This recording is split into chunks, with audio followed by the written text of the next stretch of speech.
Frankly, there's a good argument that if I'm a member of the House of Representatives, I would want the same protections that are included here.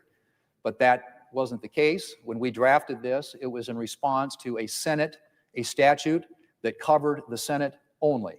So this specifically applies to senators, and this resolution that I'm offering here and asking unanimous consent for would clarify, make crystal clear, that any damages awarded as a result of claims brought under this statute would be forfeited to the United States Treasury and not be allowed for an individual member to take advantage of.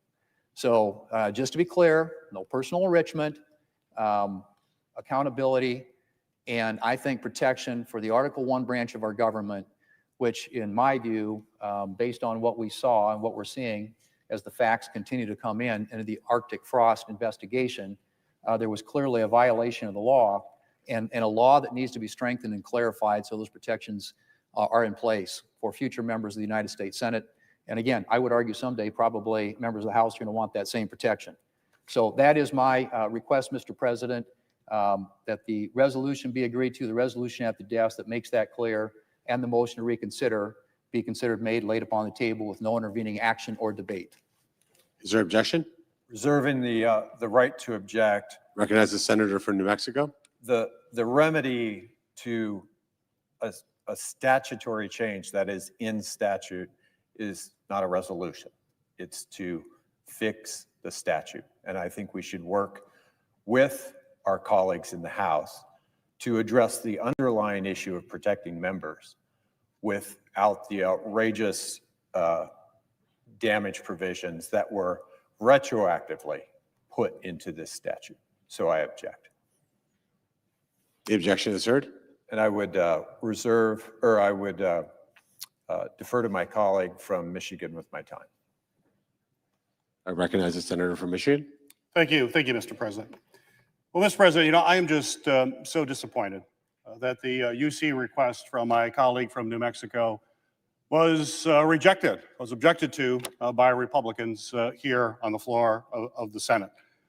The fact that we're here trying to fix a terrible wrong that occurred last week is simply outrageous. While Senate Democrats were fighting to lower health care costs and trying to provide some financial relief for families who are seeing their costs skyrocket across the board, the Senate Republicans snuck in, and this is literally true, they snuck in the dark of night, a provision at the last minute that would allow them to basically line their pockets. This provision would allow a very select group of Republican senators, let's be clear, this is to seek at least $500,000. It could go into the millions of dollars. Senator, if senators of Rule 19, paragraph 2 provides that no senator in debate shall directly or indirectly, by any form or words, impute to another senator or other senators any conduct or motive unworthy of being a senator. Very good. Well, this is what happened. And let's be clear, what the law does is that a group of folks can get over $500,000 for records that were obtained. They were obtained as part of a legitimate criminal investigation. It's unconscionable that at a time when families across the country are feeling the squeeze and struggling to make ends meet, that such a self-serving, retroactive provision was included in legislation to fund the government. Let's be clear, no citizen of the United States gets this. No House member gets this. This is just about senators. It has all the appearances, certainly, of a cash grab. And it's the American taxpayers who are going to have to foot this bill. Let's be clear. No senator should get special treatment or a special payday for legally obtained records. And I want to stress that part. These records were obtained through a standard legal process as part of a legitimate criminal investigation related to January 6th, involving authorized subpoenas of those senators' potential involvement. I've heard this described as partisan political targeting. But unlike the bogus investigations President Trump has ordered into his political enemies. This whole situation arose from President Trump's own efforts to overturn a free and fair presidential election. During the Department of Justice's investigation into this crime, the special counsel petitioned the court for a subpoena for those records, and the court approved it. Mr. President, you know that is the law. That is the process. You go get a subpoena, you have to go before a court. You have to present evidence, and the court looks at that evidence and then makes a decision, and the court approved it. Completely legal. Because it was relevant to their investigation of the president's attempt to overturn election results and to stay in power illegally. We can't forget that. Can't whitewash that. And we cannot allow attempts to spin this into some sort of partisan or targeting against certain individuals. First off, it sets a very dangerous precedent that could chill any effort to conduct legitimate investigations of criminal wrongdoing by members of this body or anywhere else down the line. And we certainly should not put the American people in the position of being basically a slush fund for a few individuals interested in making a whole lot of money and having the taxpayers footing the bill. Now, I want to give my colleagues the benefit of the doubt about how this provision was put into the bill. And today they had a chance to do the right thing. They had a chance to repeal it and say, yeah, this is bad. That's the way that we ensure that no senator gets special treatment. And we can get back to doing the work to better serve our constituents. So I hope we can fix this wrong. Our friends across the Capitol here in the House, they voted unanimously. Every Republican, every member of the Democratic caucus, we came together. You want to see bipartisanship in Washington? Everybody says, gosh, I wish this body could come together in a bipartisan way. We saw it in the House today. They said this provision is terrible. They said it is outrageous. They said it was a cash grab. And they did it unanimously. We could have done it unanimously here today. We could have fixed this. Again, I don't know how it got in there. I'm sure there were no nefarious intent. I'm not saying there was anything nefarious, but it got in there. It clearly is wrong. Anybody who looks at it, the face of it, knows it's wrong. It's why the House voted unanimously, and that's why I hope at some point we can do the right thing and fix this. Mr. President, yield the rest of my time. Mr. President. I recognize the majority leader. Yeah, Mr. President, and I would simply respond by saying again that clarifying this question of personal enrichment, I'm not sure exactly what that's predicated on. Clearly, the attempt was being made to give standing to members whose personal, private information was collected by a prosecutor that went around the law. The law requires notification when a United States senator, when their personal information is acquired. And what happened was the prosecutor threatened legal action if the carriers who were collecting this data on individual senators, if they did provide the notice that was required under the law. The prosecutor clearly went around the law. And so I just believe for a future of protection, not only of this institution, but of individual United States senators, it's going to be critical that we codify some of these protections in ways that aren't currently covered in the law. And as I said before, if there's some question about the monetary judgment that might come or the damages that might be awarded, this is what we're attempting to clarify right now. And that is no individual member would, and frankly, that's already true under our rules, but this would further clarify that. But if the senator from New Mexico is interested in amending or modifying this in some fashion that preserves or retains the protections on individual members' data, which frankly, as I said before, I think it's a really important protection, not just for this United States Senate, but for United States senators in the future. I think there's a willingness to be able to address that.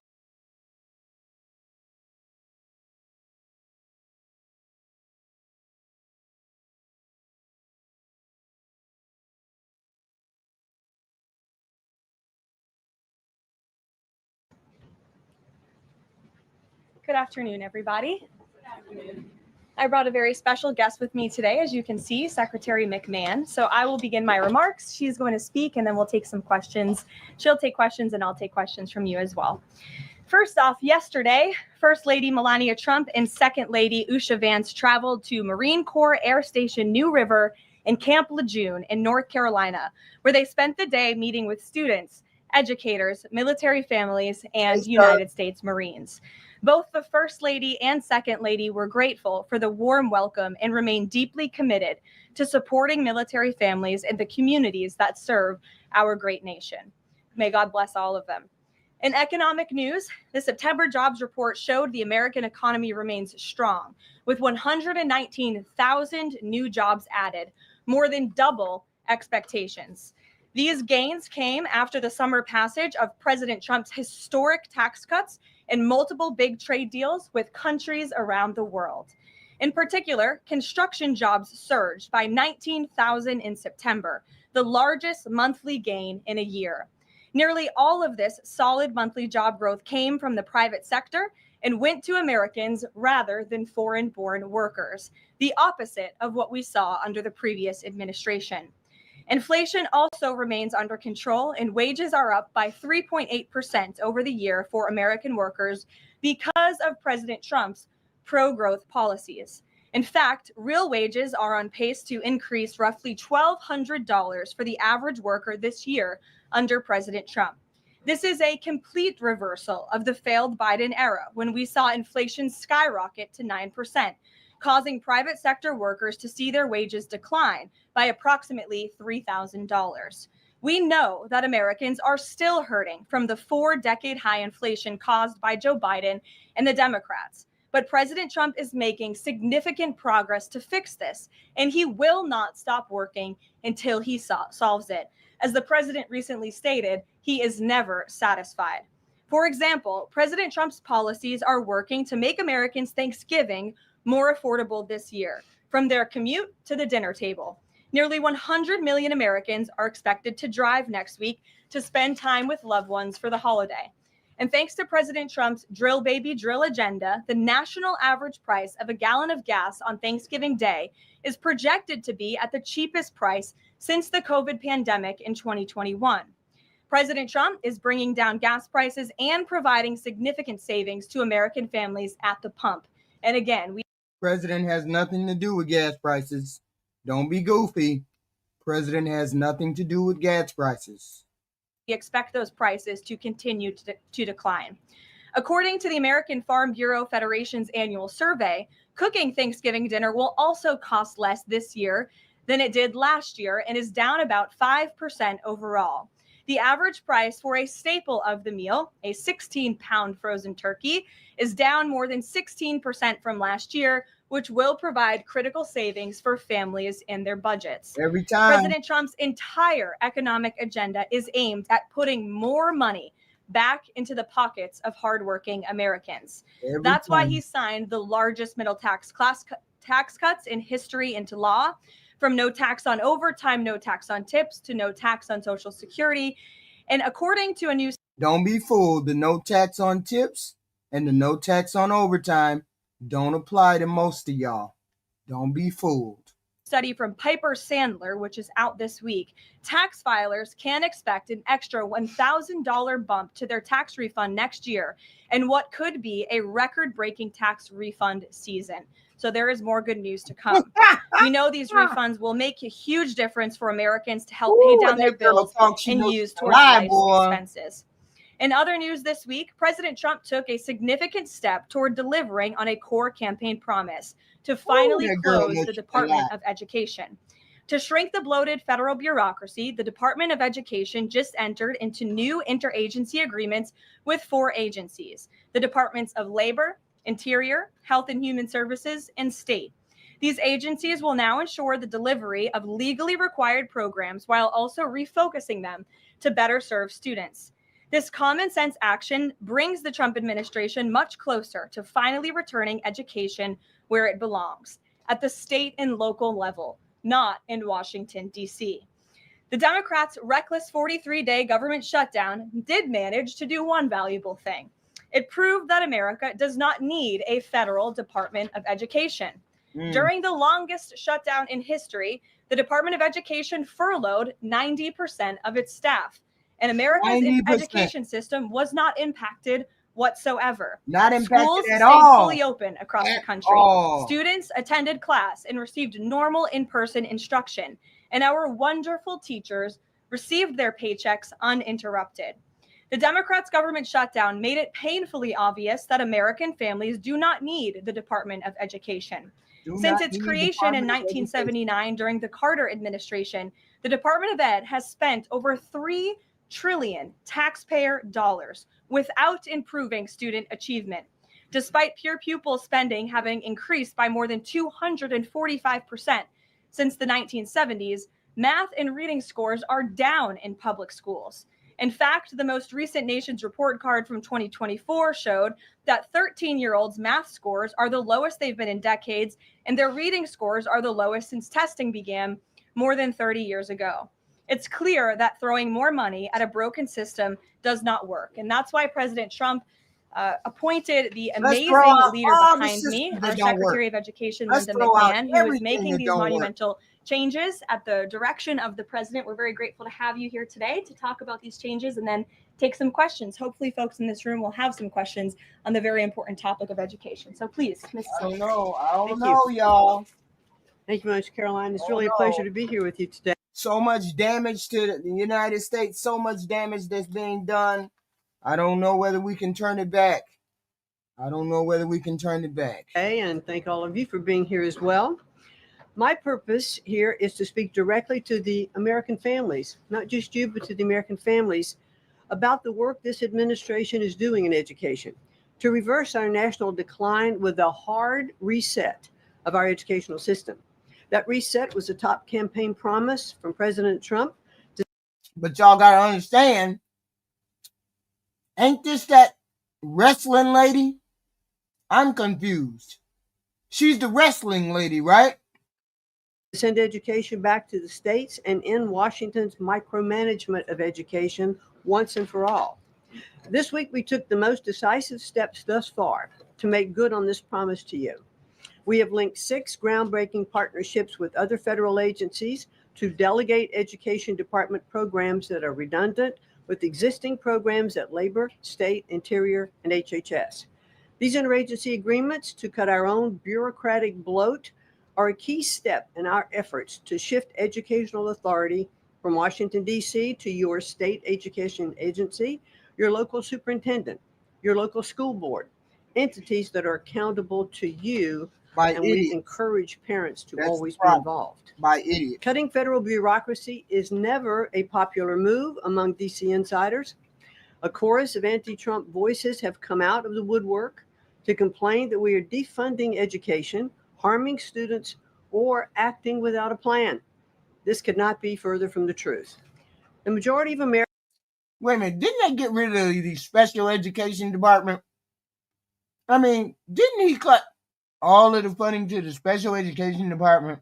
Americans across the country handed President Trump the popular vote precisely because they have seen the brokenness of a top-down education system run by the federal government.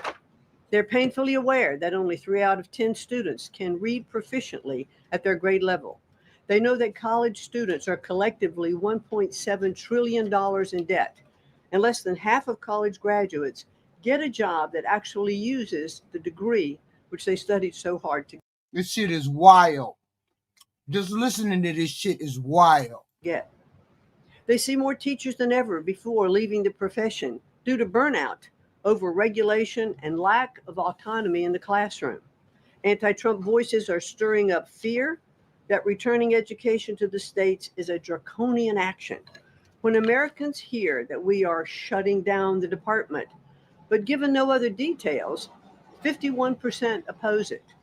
But when those same Americans are informed of our plans to preserve important elements of our work in other federal agencies and to maintain the K-12 funding that is distributed to the states, that number flips to an even greater majority at 56%. They support returning education to the states and breaking up the bureaucracy. That's because the Department of Education is a pass-through entity. It doesn't educate a single student. The money it sends to states for education can be sent directly without waste. The Democrats' government shutdown proved that without a doubt, and I'll reiterate what you said, that the Department of Education was not necessary during the shutdown. Now, this is what I've seen already on my 50-state tour that I've embarked on. Educators are innovating in their schools. States are custom. Ain't this the wrestling lady? This is the most incompetent administration ever. Customizing their budgets and standards, and post-secondary institutions are planning for the economy of the future. But we're not leading them. They are informing us. That's why our final mission as a department is to fully empower states to carry the torch of our educational renaissance. Education is local. It should be overseen locally by those who best know local needs. We're not ending federal support for education. We are ending federal micromanagement and paving the way for education renewal through state reforms like school choice, the science of reading, and restoring the right priorities in higher education. And I don't even mind them slimming down the Department of Education. I just mind it being slimmed down by idiots and people who don't know what they're doing. That's the problem I have. If you had an expert doing it, that'd be great. Slim it down, streamline it, make it optimal. But you got these idiots running the show, which basically means they're going to be bumbling and fumbling all over each other in the middle of the dark. President Trump promised to send education back to the states, and we're keeping that promise. America's next generation will look back on the work we've carried out, thankful for an education system that prioritizes students over bureaucracy. Thank you. Well, thank you very much, Madam Secretary. And we'll take some questions for the Secretary if you have them. Elizabeth, why don't you start? Thank you for joining us. Biden's administration was head and shoulders above this right here. Just because you're white doesn't mean you're running anything efficiently. That's the problem. That don't mean you smart. There's some dumb white people too. And now we're seeing them in this White House. You announced the partnership to move some functions of the Education Department to other agencies. Are you talking to members of Congress about codifying this so that it lasts beyond the administration? Yes, we started our conversation, and thanks very much for asking that, because there have been some reports that Congress is in the dark on this. That's clearly not true. We've been talking to, I've talked to dozens of members of Congress to explain to them exactly what we're doing, to bring them up to speed, and to say to them, look, when we have completed some. Y'all ask her some hard questions, because she's two blocks away from being dumb.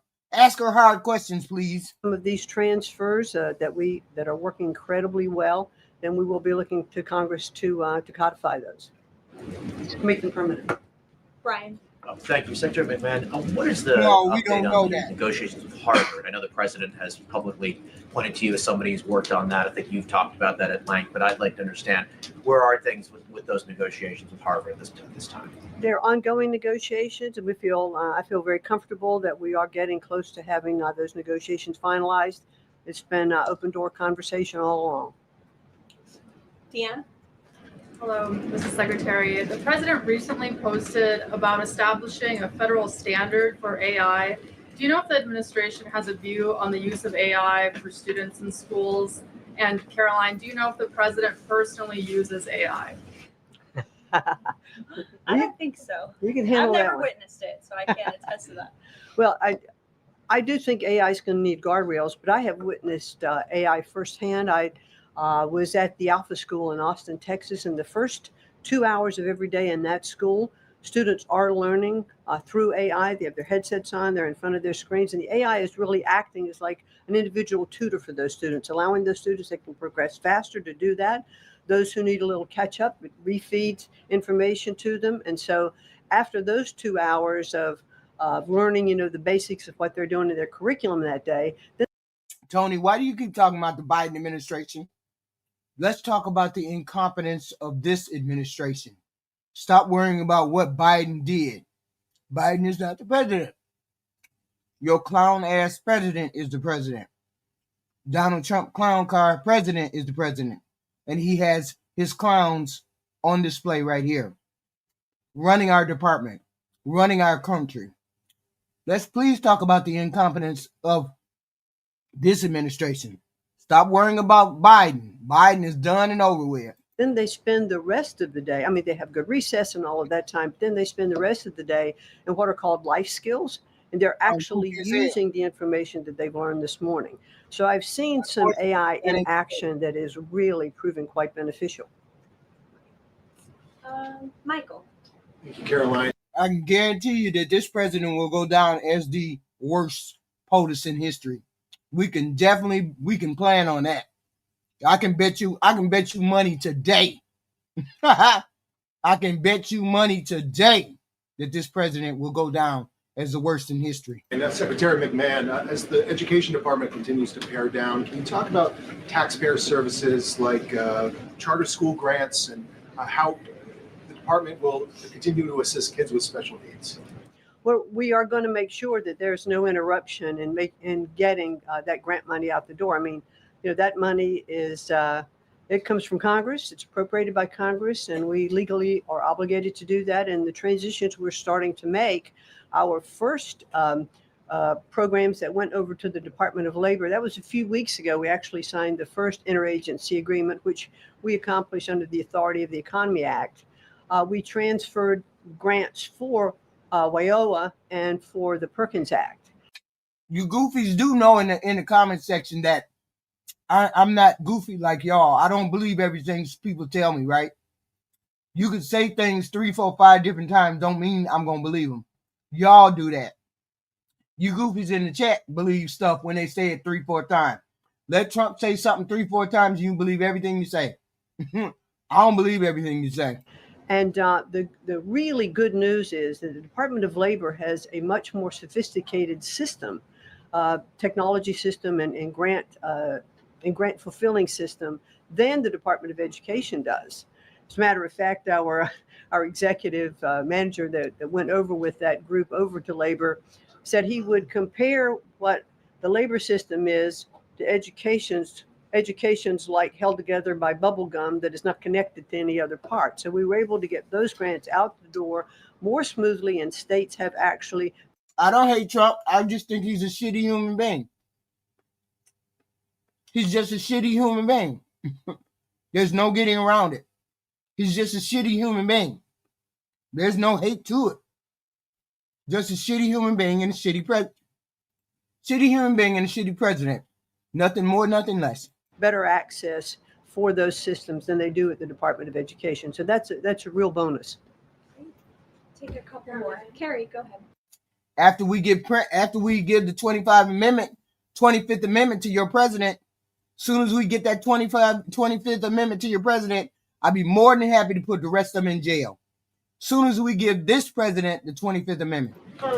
As part of the diversity, equity, everybody, hurry up! New regulations that came out from the administration, a lot of schools, whether in high school or even higher education is concerned, some of them are defying these new administration policies, even apparently according to a new report. I'm sorry, I can't hear you. As far as there's been a new report from the administration saying that half of medical schools are defying the administration when it comes to DEI policies. What type of action will the administration take for these schools that are defying the new DEI policies? Well, certainly the president has been very clear, and the Department of Education has taken measures to make sure that as schools are developing, their policies, or if they have open DEI offices, they're closed, or DEI regulations and rules are stripped, from their programs, and so that will continue.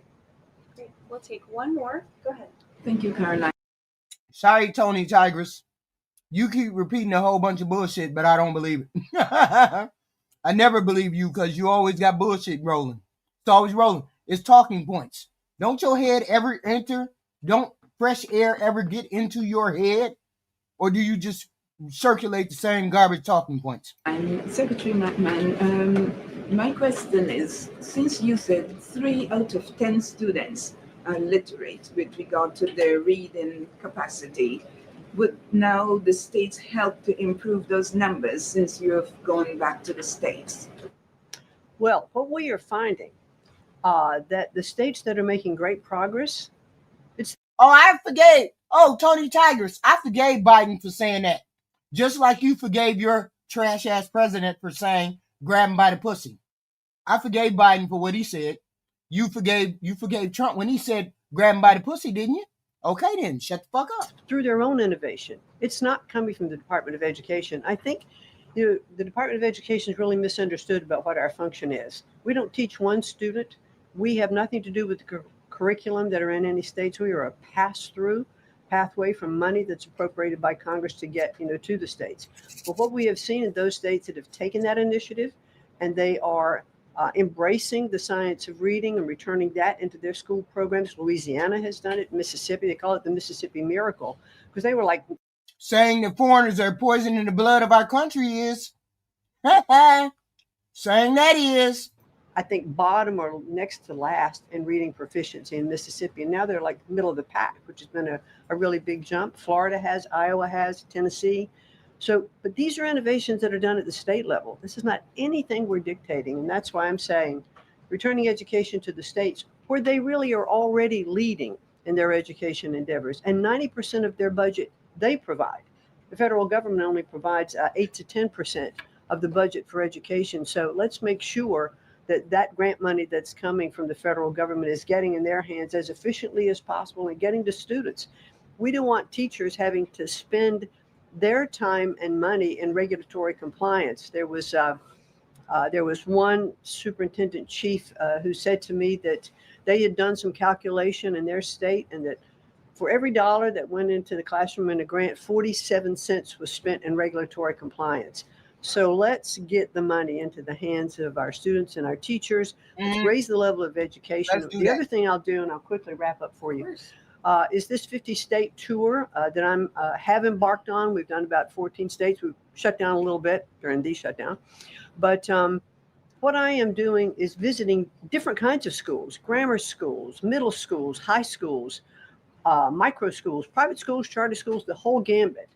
And in the end, my goal will be, as we step away and fully deliver education back to the states, is to provide them with a best practices toolkit of all of the things that I have seen around the country to say, hey, this is working. But why is she the one that needs to do that?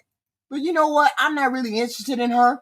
I'm interested in the senators over here that are fleecing the American public of their money, the senators that took 8 senators that are going to take $500,000 from the American public because they want to, just to open up the government. To enrich themselves at the taxpayer's expense just is completely unfounded and inconsistent with the facts. So, Mr. President, I want to move to proceed to executive session to consider calendar number 472. The questions on the motion? All in favor, say aye. Aye. Opposed, no. The ayes appear to have it. The ayes do have it. The motion is agreed to. The clerk will report the nomination. Nomination, the judiciary, David A. Bragdon of North Carolina to be United States District Judge for the Middle District of North Carolina. Mr. President, I send a cloture motion to the desk. The clerk will report the cloture motion. Cloture motion, we, the undersigned senators, in accordance with the provisions of Rule 22 of the Standing Rules of the Senate, do hereby move to bring to a close debate on the nomination of David A. Bragdon of North Carolina to be United States District Judge for the Middle District of North Carolina. I told you, Tony Goofy, I don't believe the garbage that you say. You just got shit rattling around in the brain just like a bunch of tunnels because you don't have an original thought. Hillary never said that.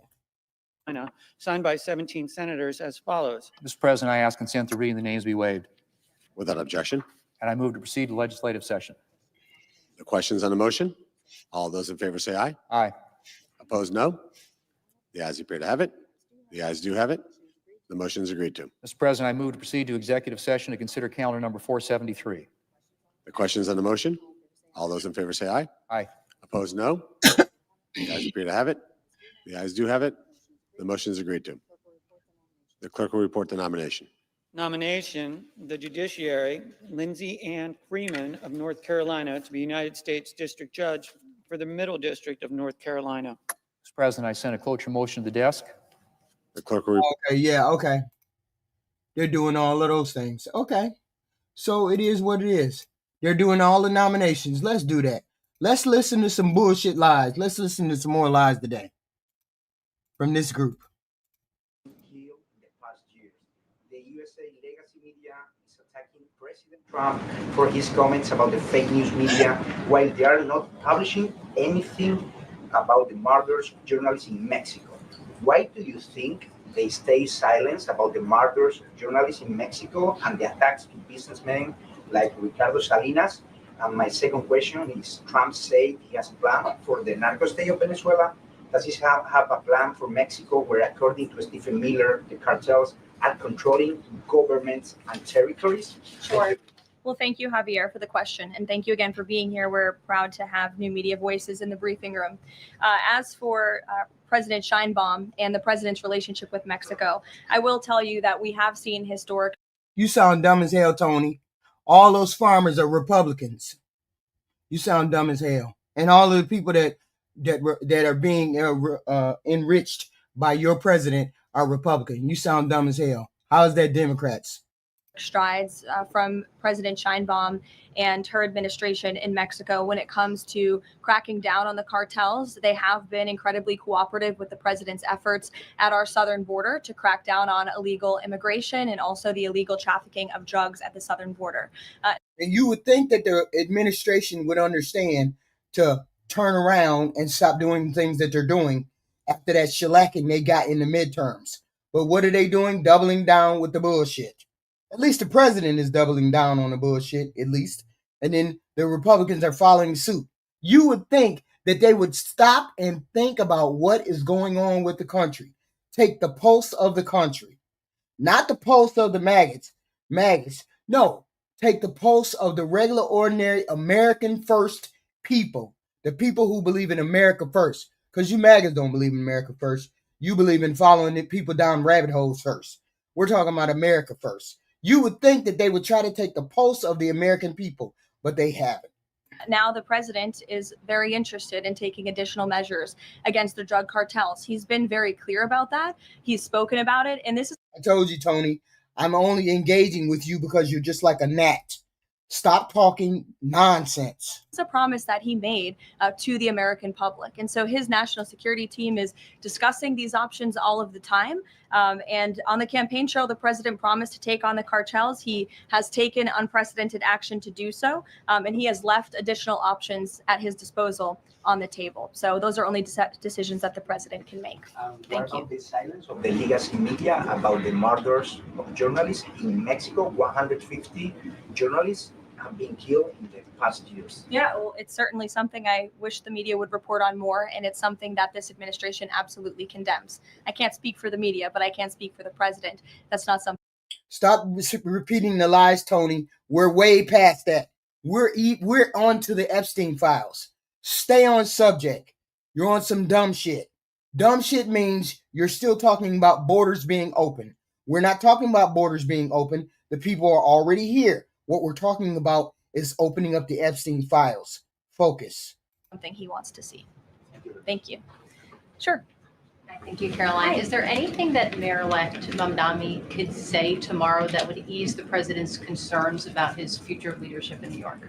Look, I don't want to speak for the president or get ahead of this meeting that we are currently working on tomorrow. As you saw, the president put out a statement tomorrow that the mayor-elect will be coming to the Oval Office, and so our teams are arranging those details. I won't No, we want to know when the Epstein files are going to be released. What's going on with that? Get into the president's thinking on it. I think you'll all hear from him directly. I also think I will just add, it speaks volumes that tomorrow we have a communist coming to the White House because that's who the Democrat Party elected as the mayor of the. We have a communist coming to the White House.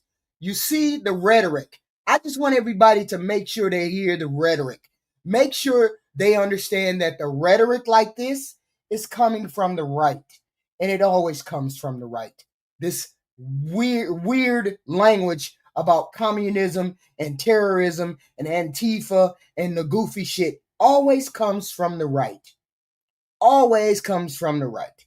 Because we heard some goofy shit this afternoon from the president and his social media post. We heard all of that goofy nonsense. So we expect the goofy nonsense from that. Two, there's a communist coming to the White House. What? Really? The president entertains communists. Are you serious right now? Are we worried about the communists? And the president entertains people like Putin, and he entertained a Saudi crown prince who is accused of murking a reporter in the Turkish embassy, and he's worried about a communist know-nothing mayor from New York? Get the fuck out. Largest city in the country. I think it's very telling, but I also think it speaks to the fact that President Trump is willing to meet with anyone and talk to anyone and to try to do what's right on behalf of the people, whether they live in blue states or red states or blue cities, in a city that's becoming much more. You dumb toaster, Tony. What the hell are you talking about? Communist ties in his bed. What is a communist? Somebody put it what a communist is in the chat, please. Left than I think this president ever anticipated in his many years of living in New York himself.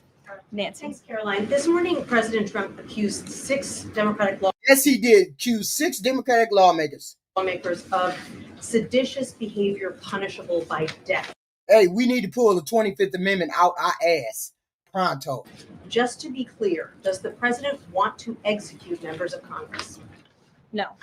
Let's be clear about what the president is responding to, because many in this room want to talk about the president's response, but not what brought the president to. No. Don't obfuscate. Don't try to condone. Don't try to make it seem like this shit is normal. This is the shit that the right does. They talk reckless out of the side of their mouth like it's normal and then expect everybody to take their gaslighting tactics like this is normal talk. No president is supposed to be talking like this. None. And she's going to try to make it seem like it's normal. This is the gaslighting this bumblehead does every day. Responding in this way. You have sitting members of the United States Congress who conspired together to orchestrate a video message to members of the United States military, to active duty service members, to members of the national security apparatus, encouraging them to defy the president's lawful orders. The sanctity of our military rests on the chain of command. And if that chain of command is broken, it can lead to people getting killed. It can lead to chaos. And that's what these members. What the hell is she talking about?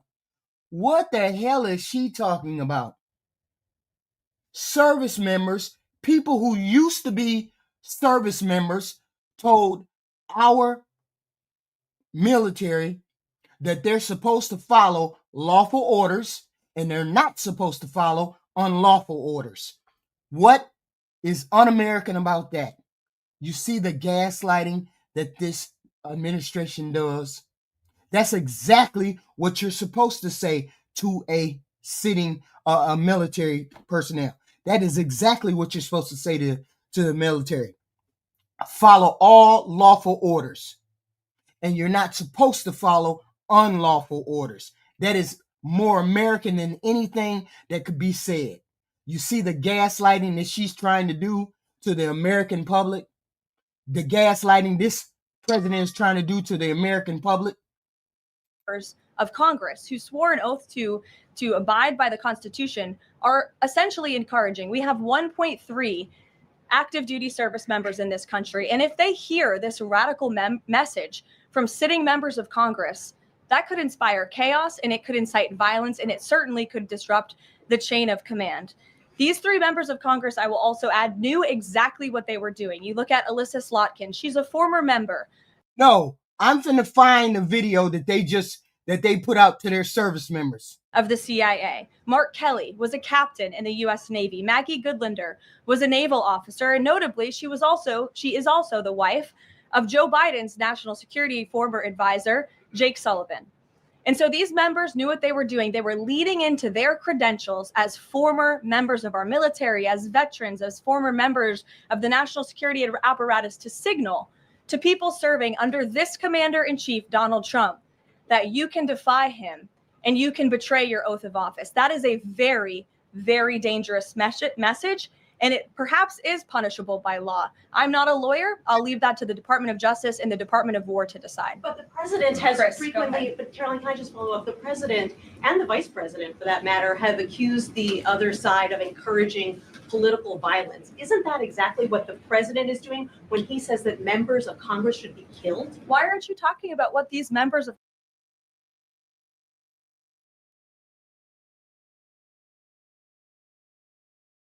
not to defy the chain of command? Y'all see the gaslighting, right? Y'all see the gaslighting, right? This is the members. This is the message that was given. Here's the video right here. Let's make sure we got the video. Let's make sure we got the video. Hold on. I want y'all to see.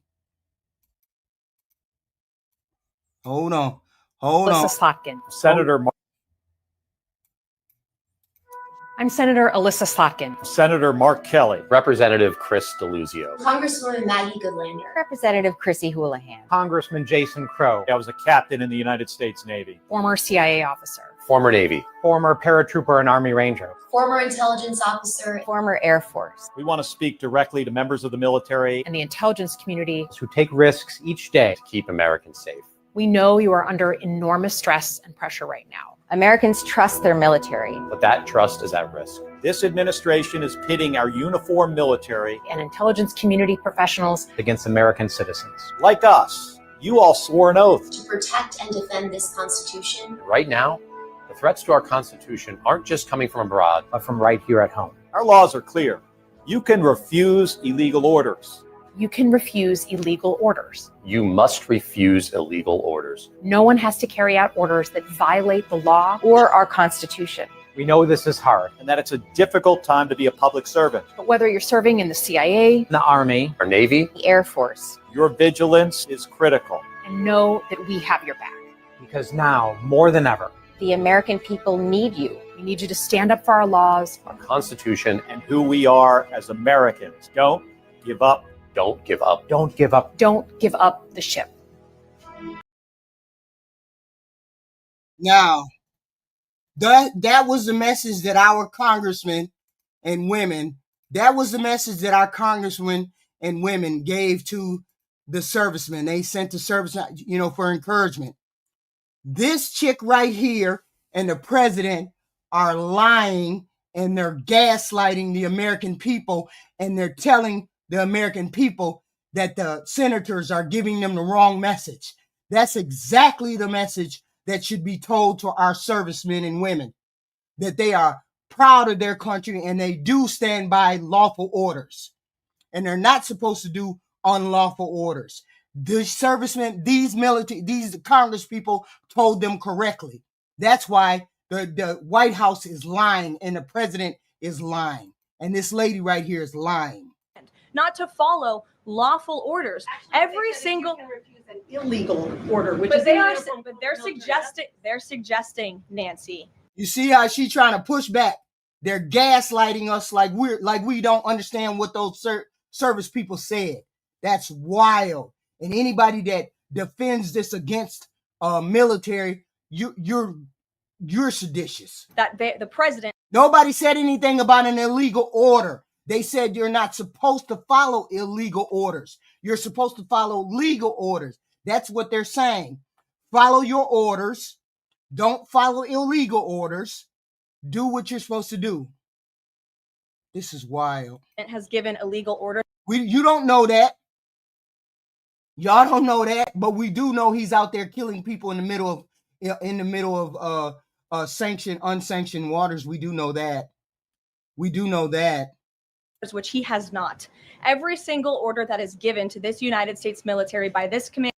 Yeah, he thinks we're just as dumb as his cult members. He thinks the rest of us are dumb like the cult members thinks he's smart. Only dumb people think he's smart. commander-in-chief, and through this chain of command, through the Secretary of War, is lawful. And the courts have proven that. This administration. Okay, if here's the thing, if the president is giving lawful orders, then why is he upset when somebody tells the people to follow lawful orders and don't follow unlawful orders? Why is he upset? Why is the president upset? That's what we'd like to know, because he knows he's giving unlawful orders. He knows he's a trash president. She's a trash secretary. Always, always, always. What does it say about people who follow a clown down a rabbit hole?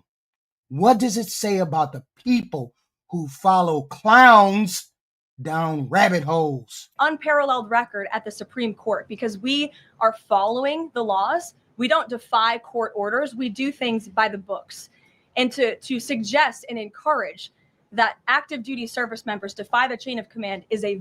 Oh, we waiting to do it. We waiting to do it come November 2026. We're just waiting to do that. What does it say that people who follow a clown down rabbit holes? Very dangerous thing for sitting members of Congress to do. And they should be held... Who's winning? Democrats are winning. Accountable. And that's what the president wants to see. Phil. Thank you. Ambassador Mike Huckabee had a meeting with Jonathan Pollard, a former U.S. citizen who was convicted and spent 3 decades in jail for selling state secrets to Israel.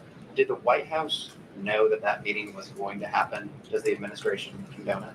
The White House was not aware of that meeting, but the president stands by our ambassador, Mike Huckabee, and all that he's doing for the United States and Israel. You said that the president was going to do what was right for U.S. citizens, regardless of whether they lived in blue or red states. Matt, I think your side of the room has clown clothes on.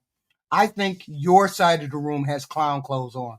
I'm curious if there's any chance in tomorrow's meeting with Mayor-elect Mamdani that he will be able to convince the president to abandon that promise to cut off federal funding to New York City. Look, Phil, we'll see how the meeting goes tomorrow, and I'll let the president speak for himself. Natalie. Thank you, Caroline. What did the president mean when he called reporter piggy? Look, the president is very frank and honest with everyone in this room. You've all seen it yourself. You've all experienced it yourselves, and I think it's one of... Wait a minute, the president called somebody piggy? The president called somebody piggy? Oh, hell no. When did that happen? Somebody tell me where that video is. The president called somebody piggy? Oh, shit. Of the many reasons that the American people reelected this president, because of his frankness. And he calls out fake news when he sees it. He gets frustrated with reporters when... When did he do that? When did he call somebody piggy? What the hell? You lie about him when you spread fake news about him and his administration. But he also is the most transparent president in history. And he gives all of you in this room, as you all know, unprecedented access. You are in the Oval Office almost every day asking the president questions. And so I think the president being frank and open and honest to your faces rather than hiding behind your backs is frankly a lot more respectful than what you saw in the last administration, where you had a president who lied to your face and then didn't speak to you for weeks and hid upstairs and didn't take your questions. So I think everyone in this room should appreciate the frankness and the openness that you get from President Trump on a near daily basis. As a follow-up, yes. The Washington Post just reported that the Coast Guard... Oh, is the chick that he said it to? The person he said it to in the room? Oh, that's bogus. I'm calling on Bloomberg. Go ahead. Caroline, thank you. 2 questions for you. The New York Times is reporting that the administration is now sending a U.S. official to the G20. They're sending Mark Dillard. Can you confirm if that is true, and then also explain the shift in? I'd be happy to explain, because there is not a shift. The United States is not participating in official talks at the G20 in South Africa. I saw the South African president running his mouth a little bit against the United States and the president of the United States earlier today, and that language is not appreciated by the president or his team. The ambassador or the representative of the embassy in South Africa is simply there to recognize that the United States will be the host of the G20. They are receiving that send-off at the end of the event. They are not there to That's participate in official wild. talks, despite what the South African president is falsely claiming. On Ukraine, there have been reports that President Zelensky said, he's looking to look at the plan, that there's been reports about the Trump administration proposing a plan. Can you just give an update on where Russia-Ukraine stands, and does the president plan to speak with Zelensky anytime soon, or when can you expect that? So I'm happy to provide an update. I've seen quite a bit of reporting on the latest with Russia, Ukraine. So let me clarify and give you guys the truth on where it currently stands. President Trump has made it very clear. I'm looking for that shit. I'm looking for that shit. You know what? I really don't like Donald Trump, but some of the shit he be saying is funny as hell. Wait a minute, I gotta find that clip. Clear since day one, and even on the campaign trail, that he wants to see this war come to an end. He has grown increasingly frustrated with both sides of this war, Russia and Ukraine alike, for their refusal to commit to a peace agreement. But nevertheless, the president and his national security team are steadfast in seeing this war come to an end, to end the killing and deliver on the president's promise. Special Envoy Witkoff, Marco Rubio, have been working on a plan quietly for about the last month. They've been engaging with both sides, Russia and Ukraine, equally, to understand what these countries would commit to in order to see a lasting and durable peace. That's how you get to a peace negotiation, right? That's how it worked with Israel, with respect to Israel and Gaza and all of the Arab countries in the Middle East. That's how we accomplished that historic agreement, which the UN, by the way, voted to commit to and accept this week, which was a huge monumental moment. So they have been engaged with both sides, and these talks are continuing. As always, I'm not going to litigate the details of this plan as it's ongoing and it's in flux, but the president supports this plan. It's a good plan for both Russia and Ukraine, and we believe that it should be acceptable to both sides, and we're working very hard to get it done. And I'll also add, I know Secretary Driscoll did meet with President Zelensky today. We spoke with him. He was very optimistic following that meeting. And so, again, we are having good conversations with both sides with respect to ending this war. Carolyn? Sure. Go ahead. Follow up on Ukraine. You said this is a good plan. So according to our sources, this proposal demands major concessions from Ukraine and doesn't demand much from Russia. So was Russia involved in drafting Your this? understanding is wrong. Have you read the full plan? You haven't. Sources say. Yes. So if you can give details, You've maybe. read reporting from one side of the war. And so I want you to understand that the administration has talked equally with both sides. You have seen President Trump engage directly with both President Putin and President Zelensky. Likewise, his national security team has as well. In fact, Special Envoy Witkoff and Secretary Rubio met with some of the Ukrainians just in the past week to discuss this very plan.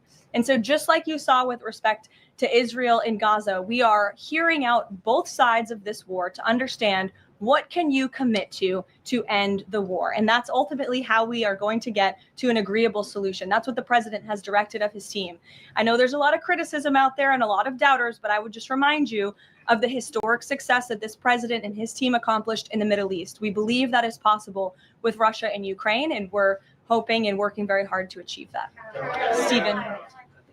Oh, Could you provide a little more context on what to expect tomorrow with the Mamdani meeting? Will it be in the Oval Office, or is it going to be open at least partially to the press?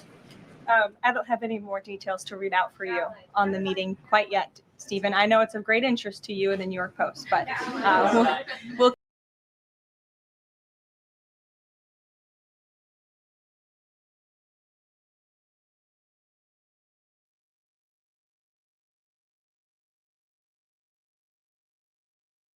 There's growing controversy today over the president's treatment of a reporter aboard Air Force One.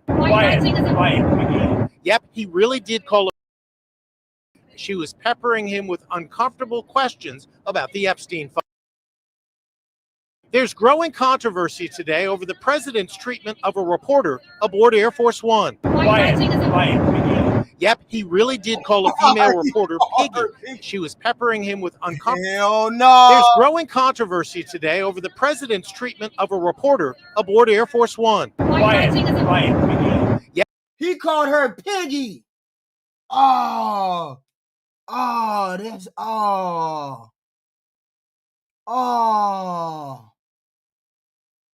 that's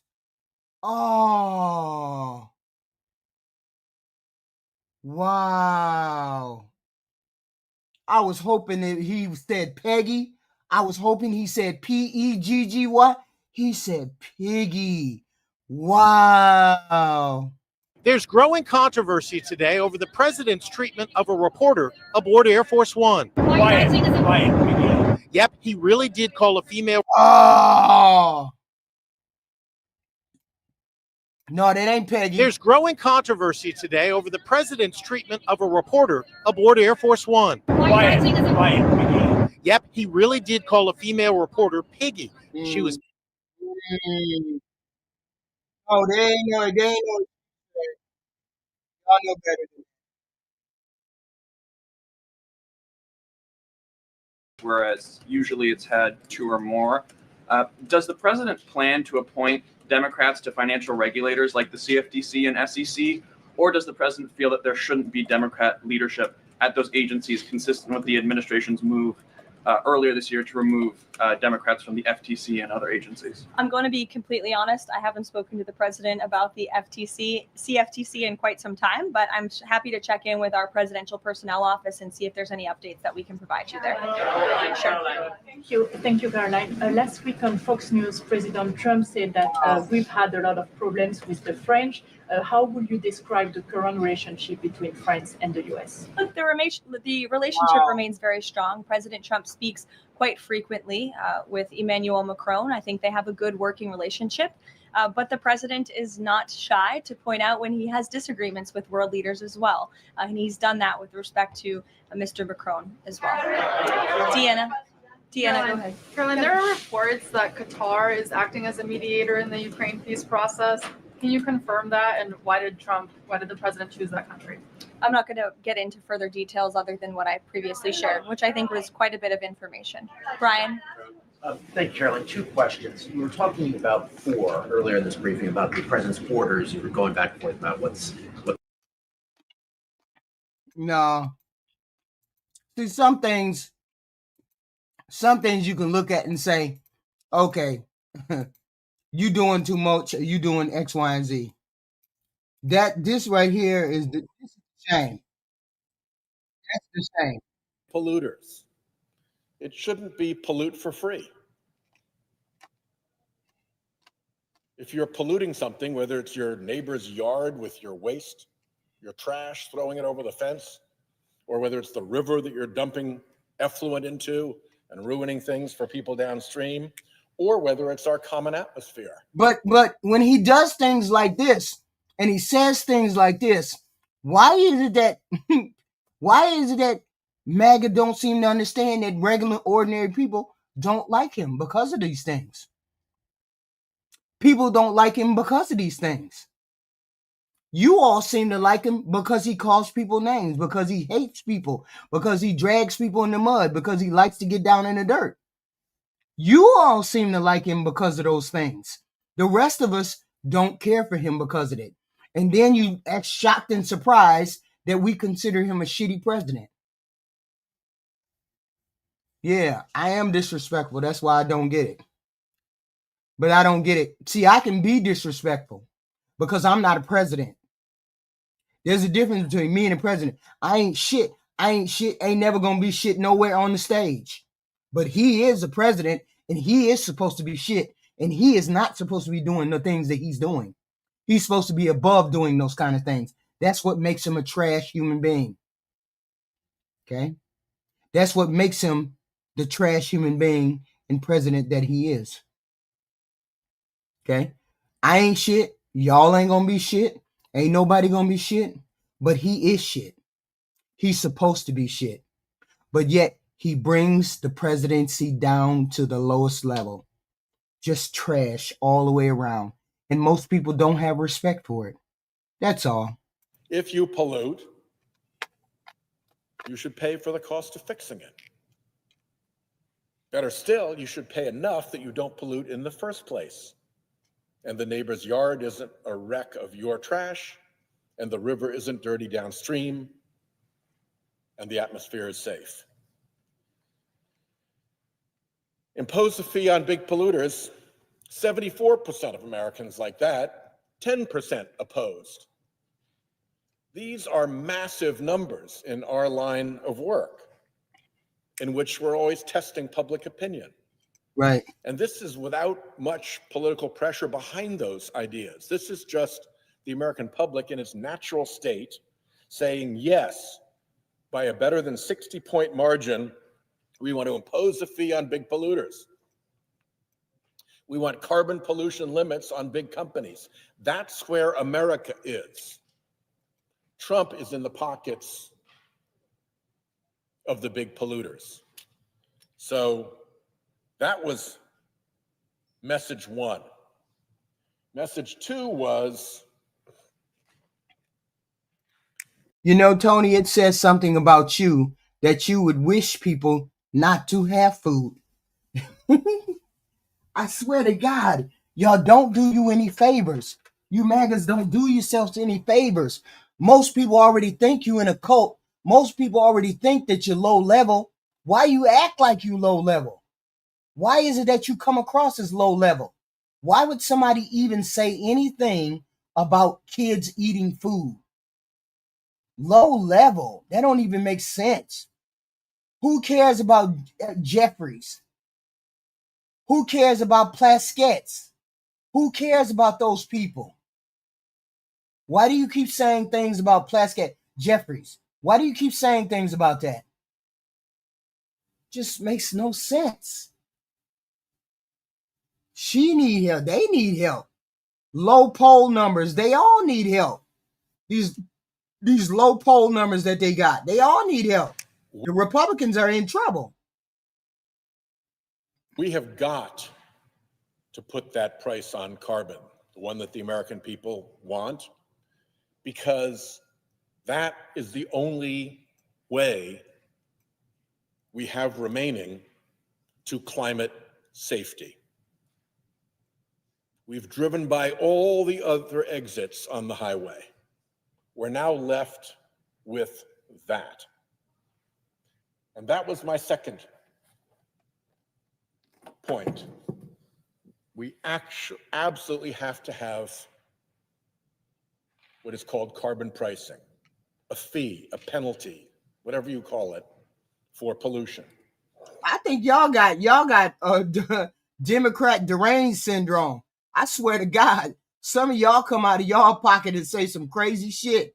It's like, man, y'all must have Democrats rattling around in y'all brain.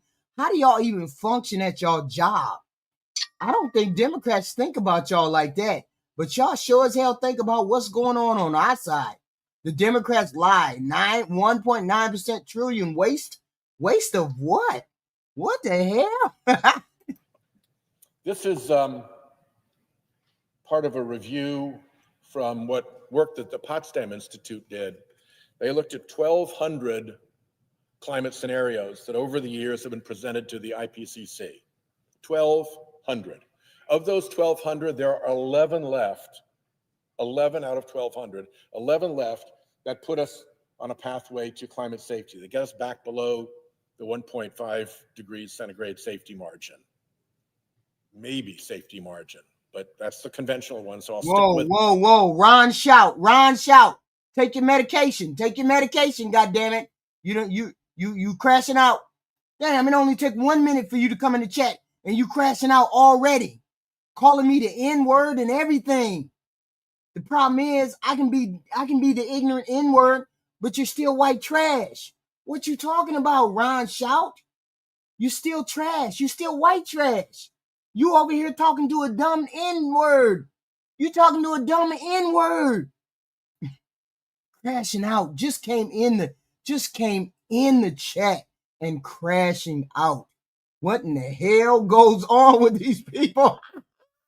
Woo! Right. Calm down. Breathe, dude. Breathe. I'm going to be the N-word all day, but you're going to be white trash forever. Calm down. That even though it's not a guarantee. Every single one of them puts a price on carbon. No price on carbon, we fail. Other stuff that helps with climate, that may cause the airplane to crash higher up the mountain. But the only thing that gets the airplane safely across the mountain is putting a price on carbon. 20 years ago, we probably had other alternatives. Hell no, Stan. They ain't wearing their red hats in the bread line. They ain't wearing their hats in the bread line. They president is who put them in the bread line. That's wild. They president put them in the bread line. That's wild. And they out here in my chat calling me the dumb N-word. That's wild. That's so wild. And Peter Cooper, they have white trash people like you that are useful idiots too. They got you, white trash, crashing out over black N-words. Yes, you gotta leave. You gotta leave, Mad Rush. You gotta leave. You gotta leave. Now, we absolutely must put a price on carbon. Hey, is some of you guys came in the chat calling me the dumb N-word. I ain't called nobody no racist anything.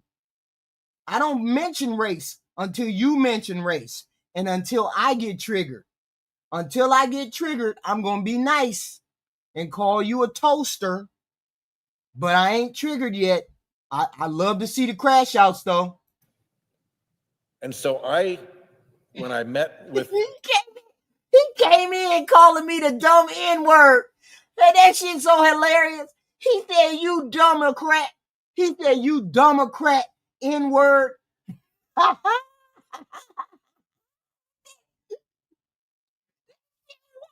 The Europeans and the Brits and the Australians said to them, you have our last lifeboat.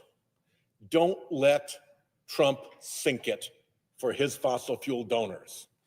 What is the last lifeboat? It's called the Carbon Border Adjustment Mechanism.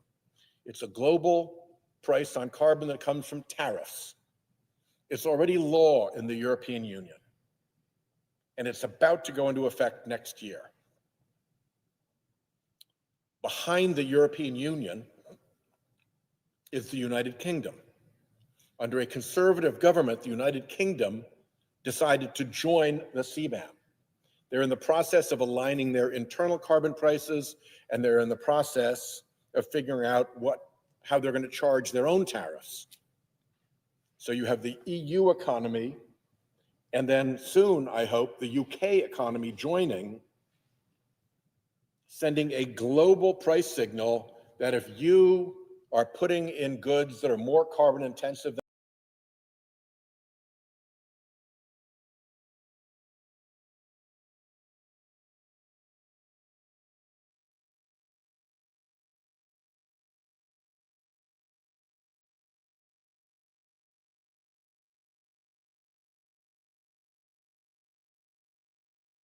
Distinguished guests, please rise for the entrance of the 45th and 47th President of the United States of America, President Donald J. Trump.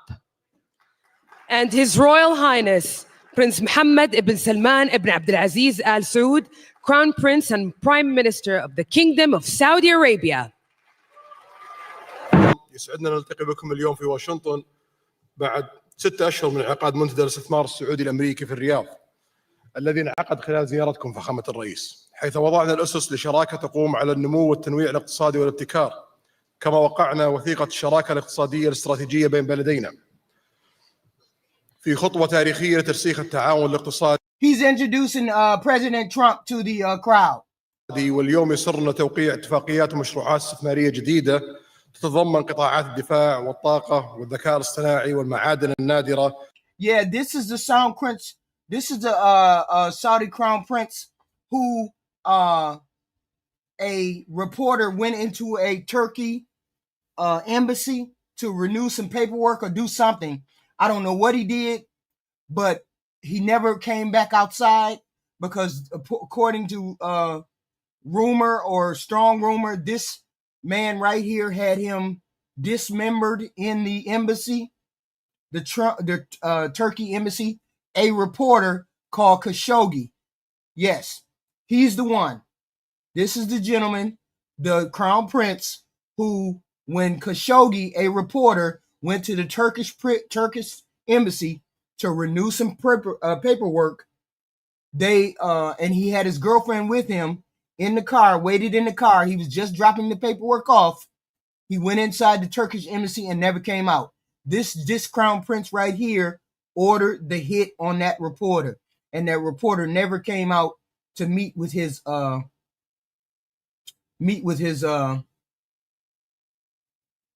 girlfriend.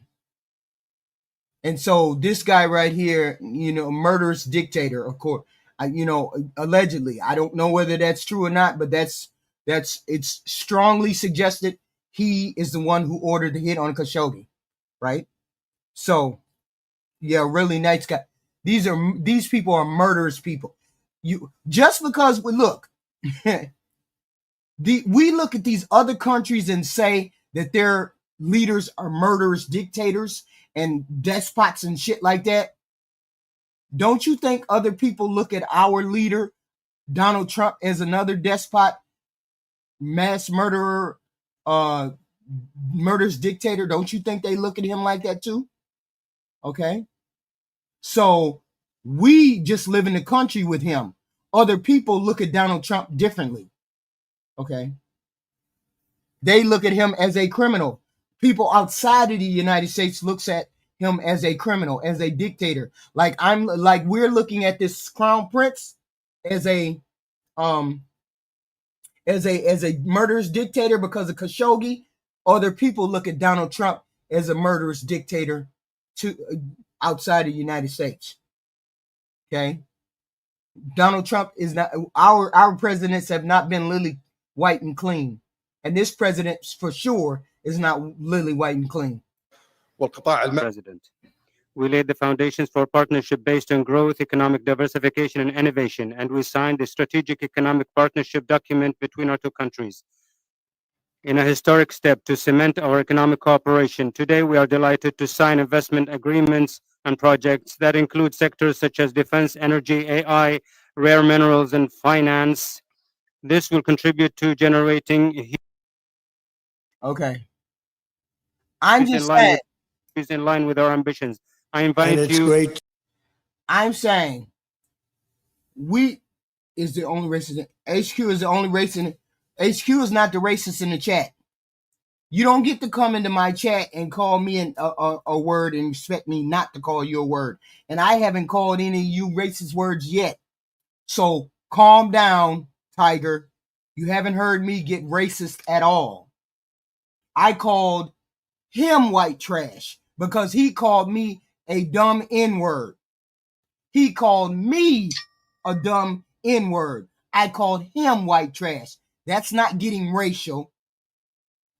That's two people going back and forth with each other. Calm the fuck down. I haven't called anybody anything. So stop it.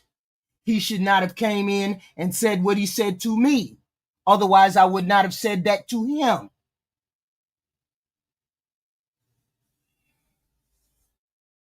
To be here today at the U.S. Saudi Investment Forum. Great group of people.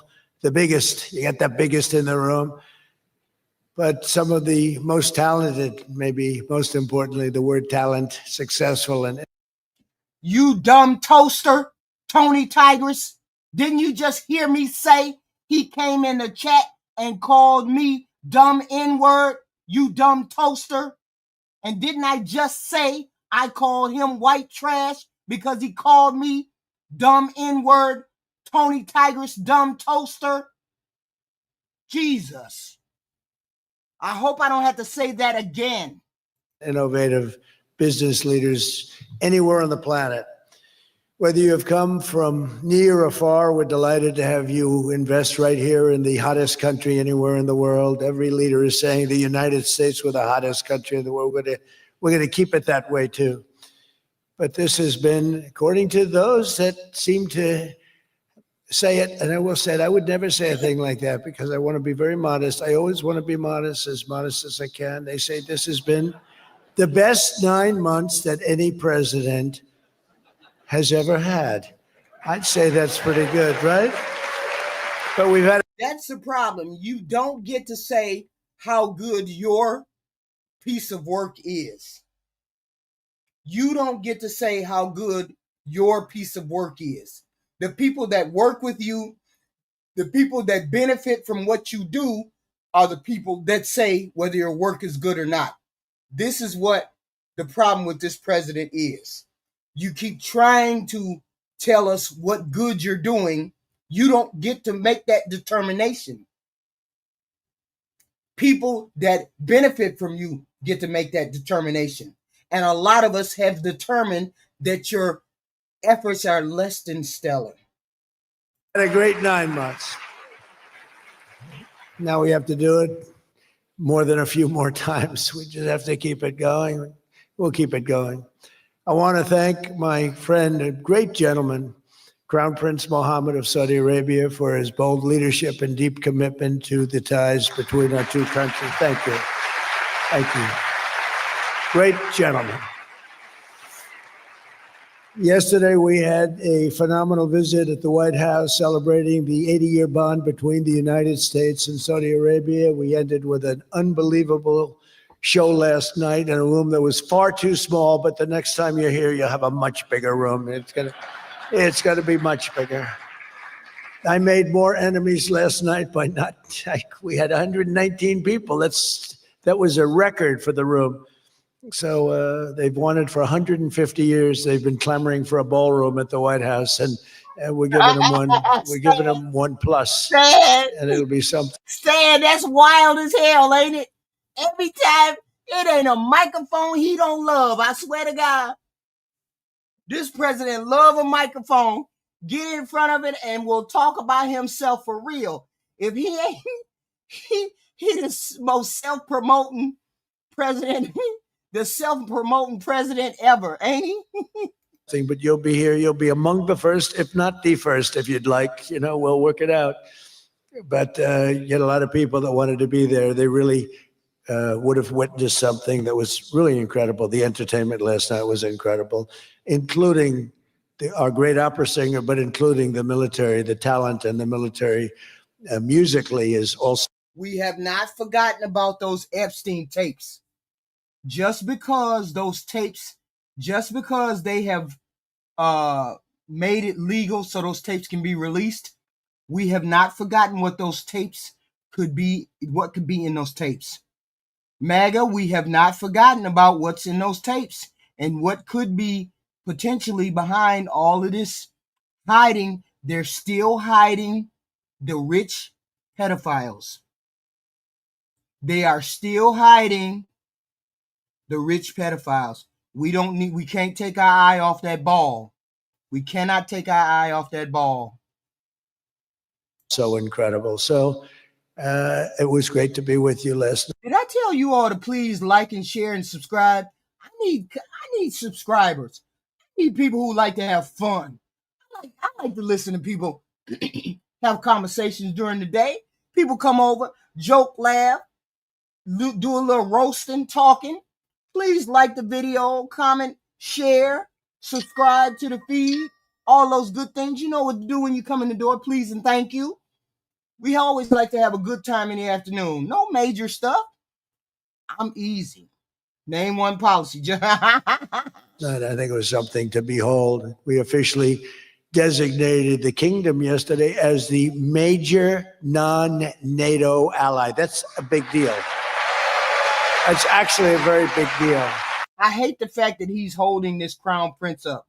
This crown prince is strongly rumored. It was strongly rumored that he had Khashoggi dirt napped in that embassy, that Turkish embassy, and he never came back out. Khashoggi went in to drop off some paperwork, and he never came back out to see his girlfriend. She never saw him again. So it was strongly suspected that this crown prince did that. And I hate that this president is holding this man up like this man has done nothing. Just like he has done nothing. And everybody around the world understands that he ordered it, but he has never uttered a single word about doing it. He's denied it, but most people believe he is the one who ordered the hit. It's wild. Yeah. Yeah, he's the one who killed that reporter. Supposedly. Allegedly. We don't know. I'm not saying, I don't know, but strongly suspected, about 92%. It's a great honor. That happens seldom, very seldom, if at all. So I just want to congratulate you on that. That's a sign of trust. We signed a historic strategic defense agreement yesterday also, and that's something that is likewise very rare, and it's very honored company that you're in. And we're going to be selling Saudi Arabia some of the greatest military equipment ever built. We build the best military equipment in the world by far. That's why we do the most business, including nearly 300 American-made tanks, is what you're buying, among many other things, the airplanes, and we're working on getting that approved very quickly. It's already approved, but don't worry. Yet we're over there. Yeah, we're over there praising this man, giving this man praises in this speech after he did that. Was Khashoggi an American reporter, or was he a Saudi Arabian employee? Reporter. We have to go through a process. The process will take, Elon knows, the process will take about, would you say 24 hours? I think so. Did him and Elon make up? He's talking like he knows Elon. Like Elon is right there for the meeting. Is he? He was American? Wow. Wow. You're in good shape. Very good shape. The partnership between our two nations is among the most consequential in the entire world. And together, the Crown Prince and I are making an alliance stronger and more powerful than it's ever been before. We've had good relationships and frankly not good. You didn't have a good relationship with Barack Hussein Obama. You didn't have a good relationship with Sleepy Joe Biden. But you had a great relationship with me, and now it's as good as it was. Wait a minute, I meant to ask this question. Do y'all think it's appropriate for the president, the current president, to denigrate the former presidents? Do y'all think that's upstanding like? Do y'all think that's statesman-like? Do y'all think that's presidential when we hear the current president denigrating the former president? Do y'all think that's a good thing? What, and why would y'all think that's presidential? I don't understand why nobody has more pushback when he says these kind of things about the former president. I'm like this. I don't care whether the president is a shitty president or not. I will not go on a foreign stage to a foreign country and downgrade my fellow American man to no foreign ass people. I just ain't gonna do it. I don't care how bad our president was or could be. I would not go to no foreign country and talk down to foreign people about my fellow American. I just would never do it. So I don't understand why people think this is okay, why this is something that's a good thing. I don't understand. Because everywhere he goes, he tries to put Biden down. And most people liked and respected Biden. They just don't know what to say to somebody who does something like this, on the world stage to everybody else. No, it's not a matter of doing it on the internet. We're talking about the president. The president is supposed to be the beacon of good ideas, the beacon of positivity and everything else. And he's on the world stage denigrating Joe Biden. It's just, I think it's a shame. He makes me ashamed when I hear him do this. I'm ashamed of him when he does this. Probably even better if you think about it, because we took y'all, please hit the like button. Please hit the like, share, subscribe to the feed. We have this kind of content every day. But hey, if you're gonna do it and you don't do it in public. This is disgraceful. The dark cloud away from your country. It was called Iran and its nuclear capability, and we obliterated that very quickly and strongly and powerfully. But that was a real cloud over the whole Middle East, and now they want to make a deal. They want to make a deal. They want to So my question is, nobody did anything to this. Nobody did anything to this Saudi person. They didn't. Nobody called him out for this. Nobody sanctioned him. Nobody said anything about him doing this to Khashoggi, or it was just another day in the you know, it was just another day. Wow. See if they can work out a deal with us, and we'll be doing that probably. But that was a terrible cloud that you had to live with for a long time. 22 years they were thinking about doing that, the B-2s. That was even before the B-2s. Those B-2s, what machines they were, they flew in, they were undetectable, and they dropped their payload, and every single bomb hit its exact mark, which was a shaft going deep into the mountain. And every single one of them hit, and it was... Really? They embarrassed? Wow. Wow. Y'all see, you see the white trash, mister? Y'all see Mr. Suds? This is the white trash right here. White trash. What's his name? Mr. Suds. Still chimping live. Yes, we are doing the monkey thing. You. I ain't gonna do it. I ain't gonna do it. I ain't gonna do it. I ain't gonna call you the zombie. I'm gonna leave you alone, Mr. Suds. All I'm saying is your brother is your father's wife. Shut your ass up. It's total obliteration. And then I was criticized by some of the fake news for saying the word obliteration was too strong, perhaps. They had no idea. Nobody saw it. 3 days later, Really? when the Atomic Whoa, whoa, Energy whoa. Commission...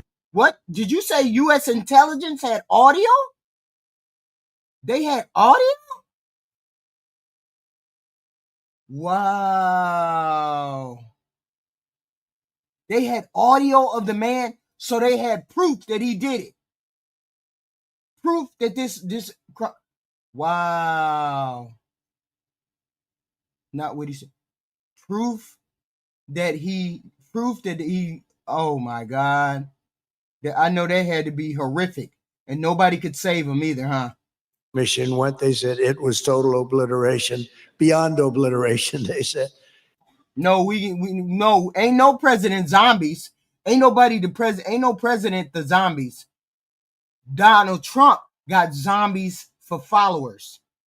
Y'all, that's y'all's place in history. That's MAGA's place in history. You say MAGA, I say zombie. MAGA zombie, MAGA zombie.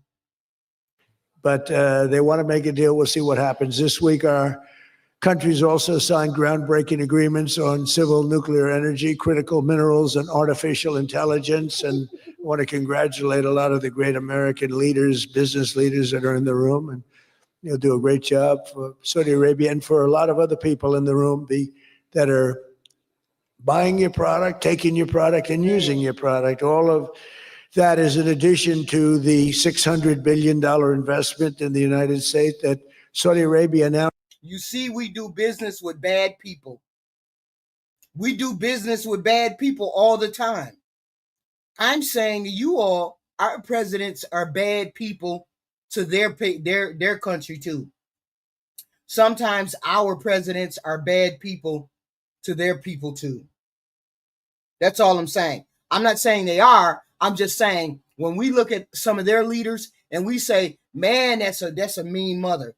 He's a terrible human being. Some of those people look at our president and say the same thing. During my unforgettable visit there last spring, well, I said, could you try and get that up to $1 trillion? And yesterday, the Crown Prince announced that the number that they'll be investing in the United States is $1 trillion. So that's really an honor.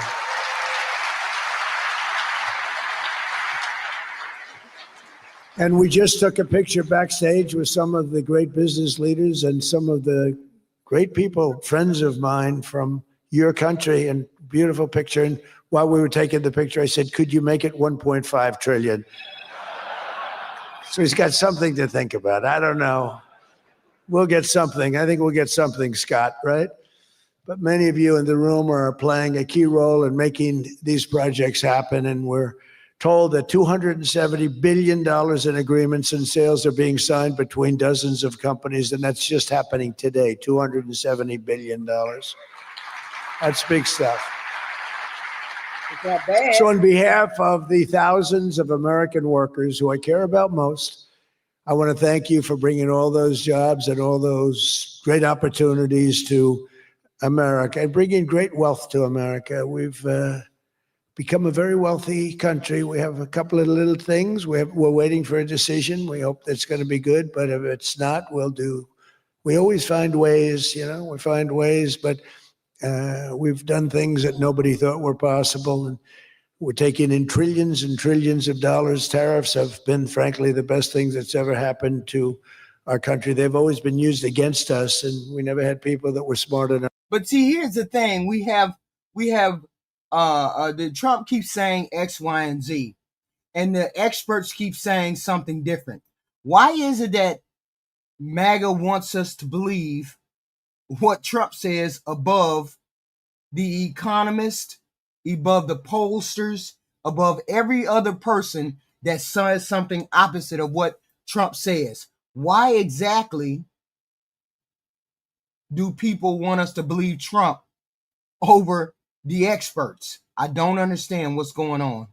Why would you even ask us to believe what he says when there's experts that say the opposite of what he's saying?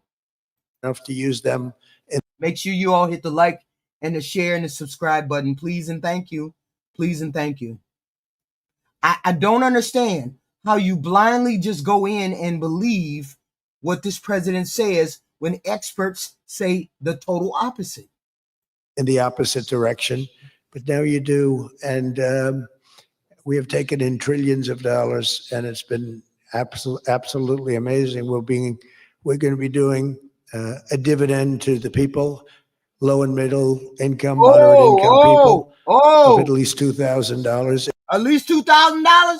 Did y'all hear that? Y'all hear that? $2,000? Y'all hear that? Uh-oh, y'all. We heard that. In addition to that, we'll be paying down debt very substantially. It's the kind of money we're taking in. And really, countries. We heard it. So when we going to get that money? Chronicle, hey, I don't even know, right? He said on the plane, he said it's going to be in the summertime, right after taxes. It's going to be right after taxes. That's what he said. We going to get that $2,000. Lord, where's our Doge check at? You right, my furry. Where our Doge check that took advantage of us are no longer taking advantage of us. Friends, some of our friends treated us far worse than our enemies on trade anyway, and we've got that all straightened out, and everybody's happy. They respect us again. It's like. No, I just want people to be on the same page. We got to be on the same page. Half the country cannot be believing everything they have been told, because this person lies on impulse. 2 minutes in, and he will lie everything, every way. Hey, I don't want my check next year. I want my check December 15th.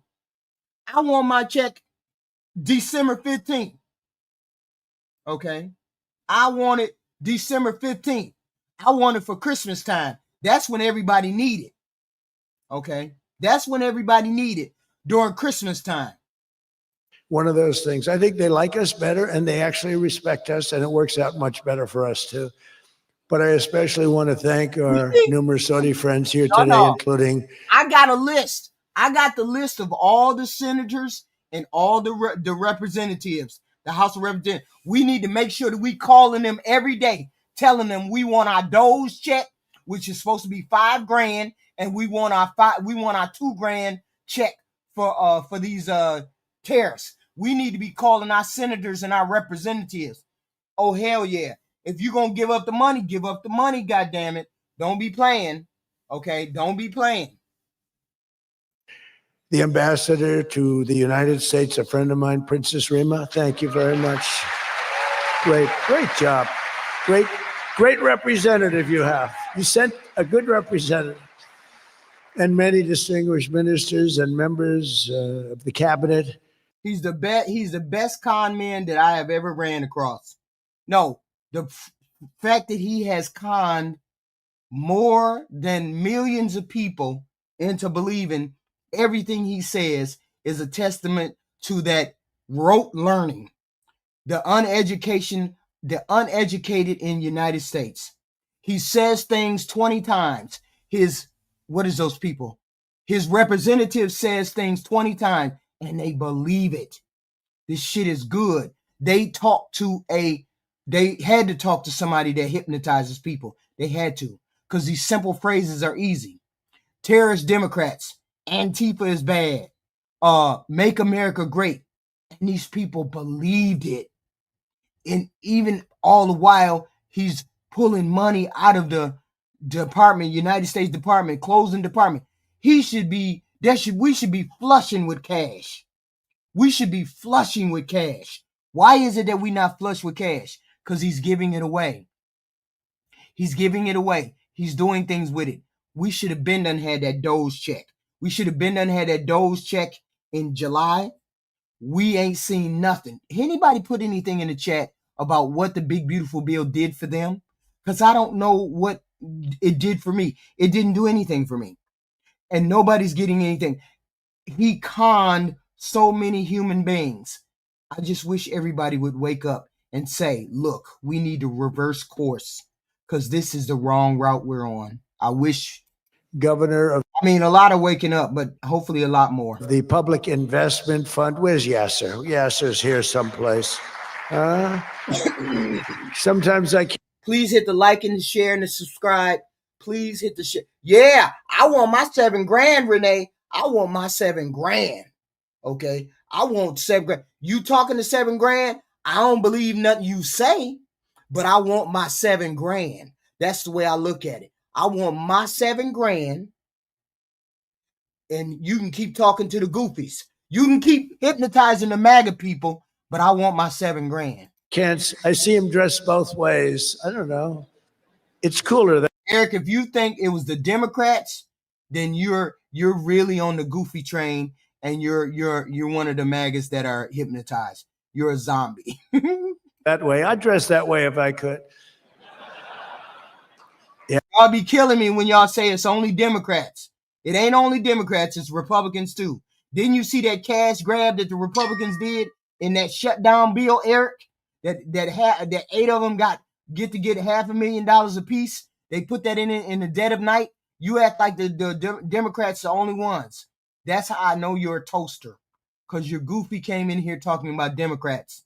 Instead of talking about rich versus poor, you're in here talking about Democrats versus Republicans. And it's really about the poor against the rich. You're in here talking goofy. Yasser's terrific. He's a terrific man, actually. So thank you very much, Yasser. And yeah, they can be Democrats can be fucking idiots, Kevin Willis, but your party doesn't know how to govern, and nor do you know how to manage people, nor do you know how to manage money, nor do you stand on anything. This is the Republican Party I'm talking about. Okay, the Republican Party, they have nothing to stand on. There's nothing that they did for the regular, ordinary, everyday, average American in that big, beautiful bill. Yet you're out here, yet you're in here in the chat, caping for rich people. A con artist took your money. Donald Trump is a con artist and took your money and then gave it to other rich men. And you're in here talking about Democrats. That's wild to me that y'all don't see that. That's wild. Secretary Scott Bessent, who's been fantastic. Where's Scott?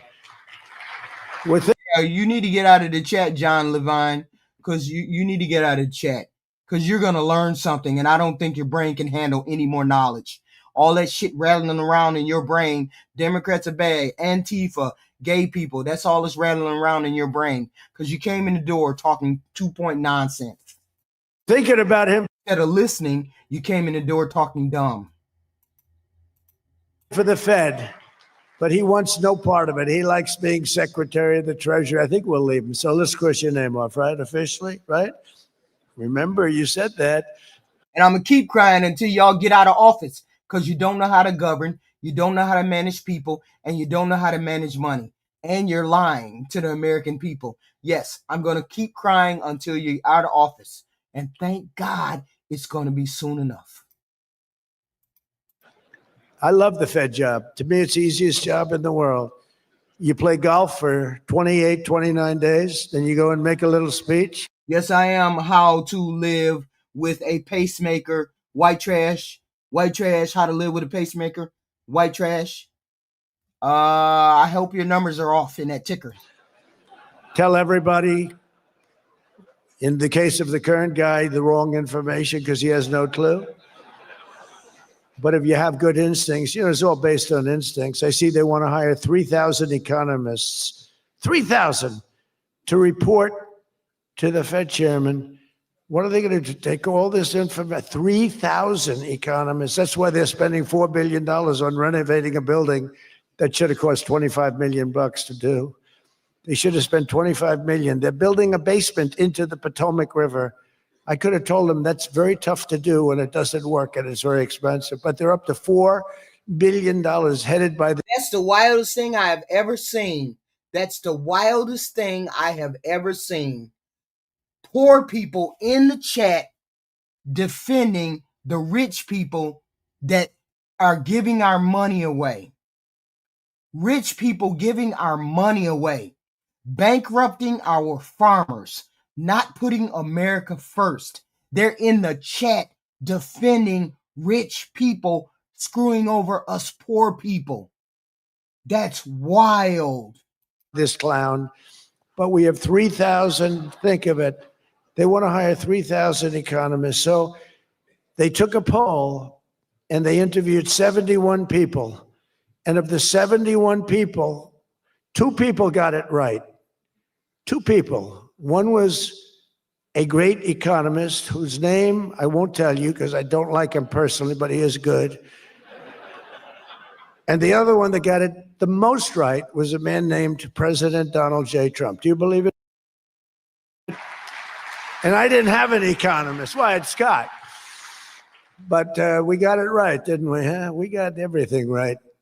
Doug Burgum, where's Doug? Will you please drill a little bit faster? Between him and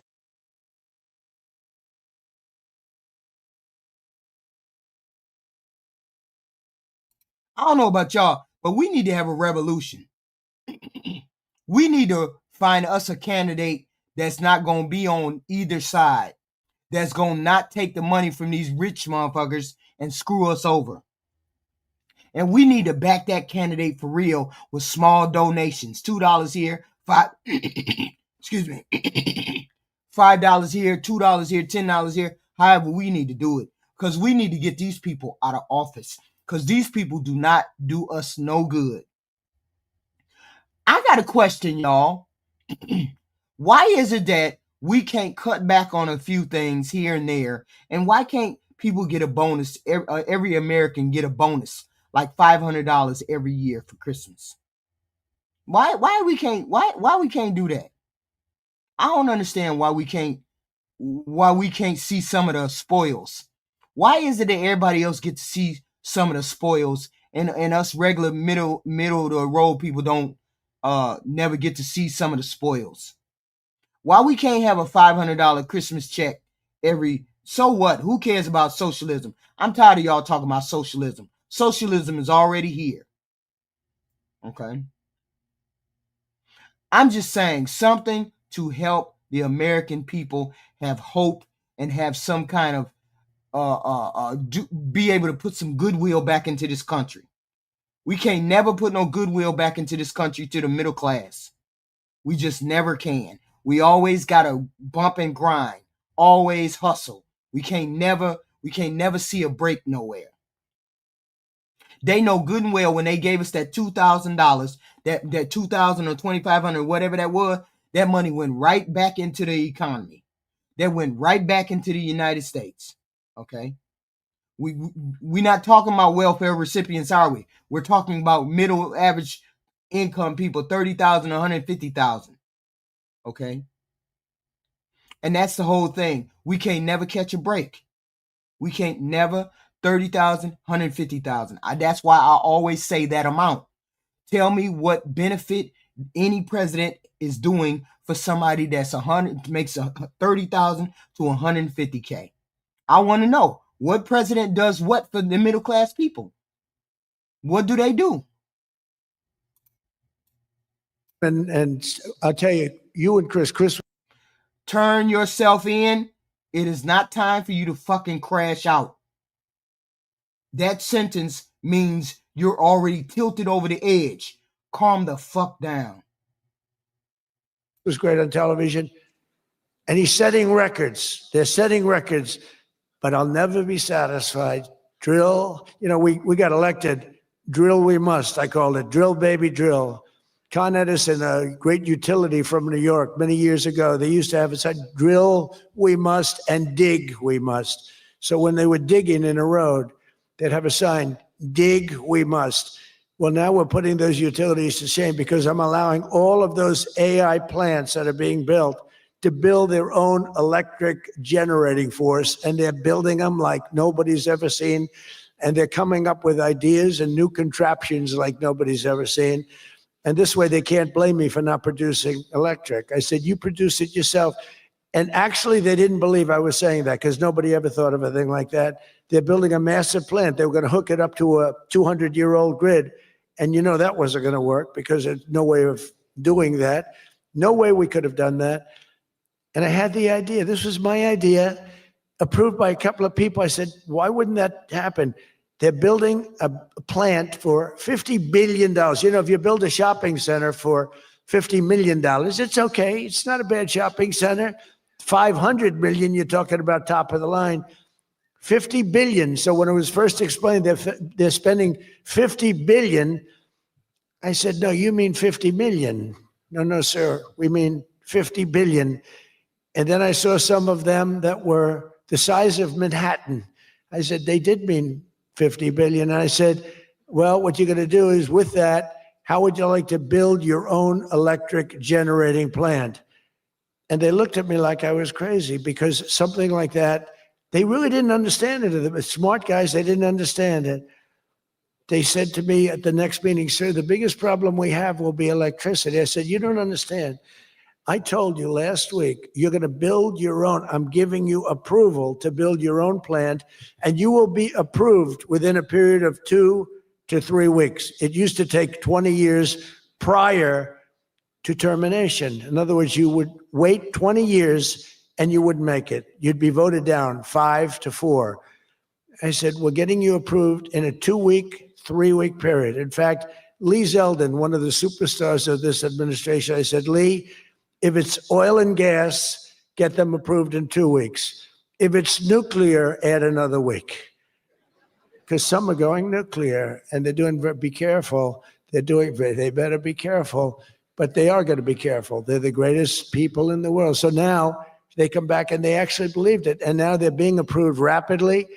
And we have things being built, the likes of which nobody's ever seen. We're leading China by a lot in AI. And we're also bringing auto plants in from Canada and from Mexico. They took them and they're all coming back.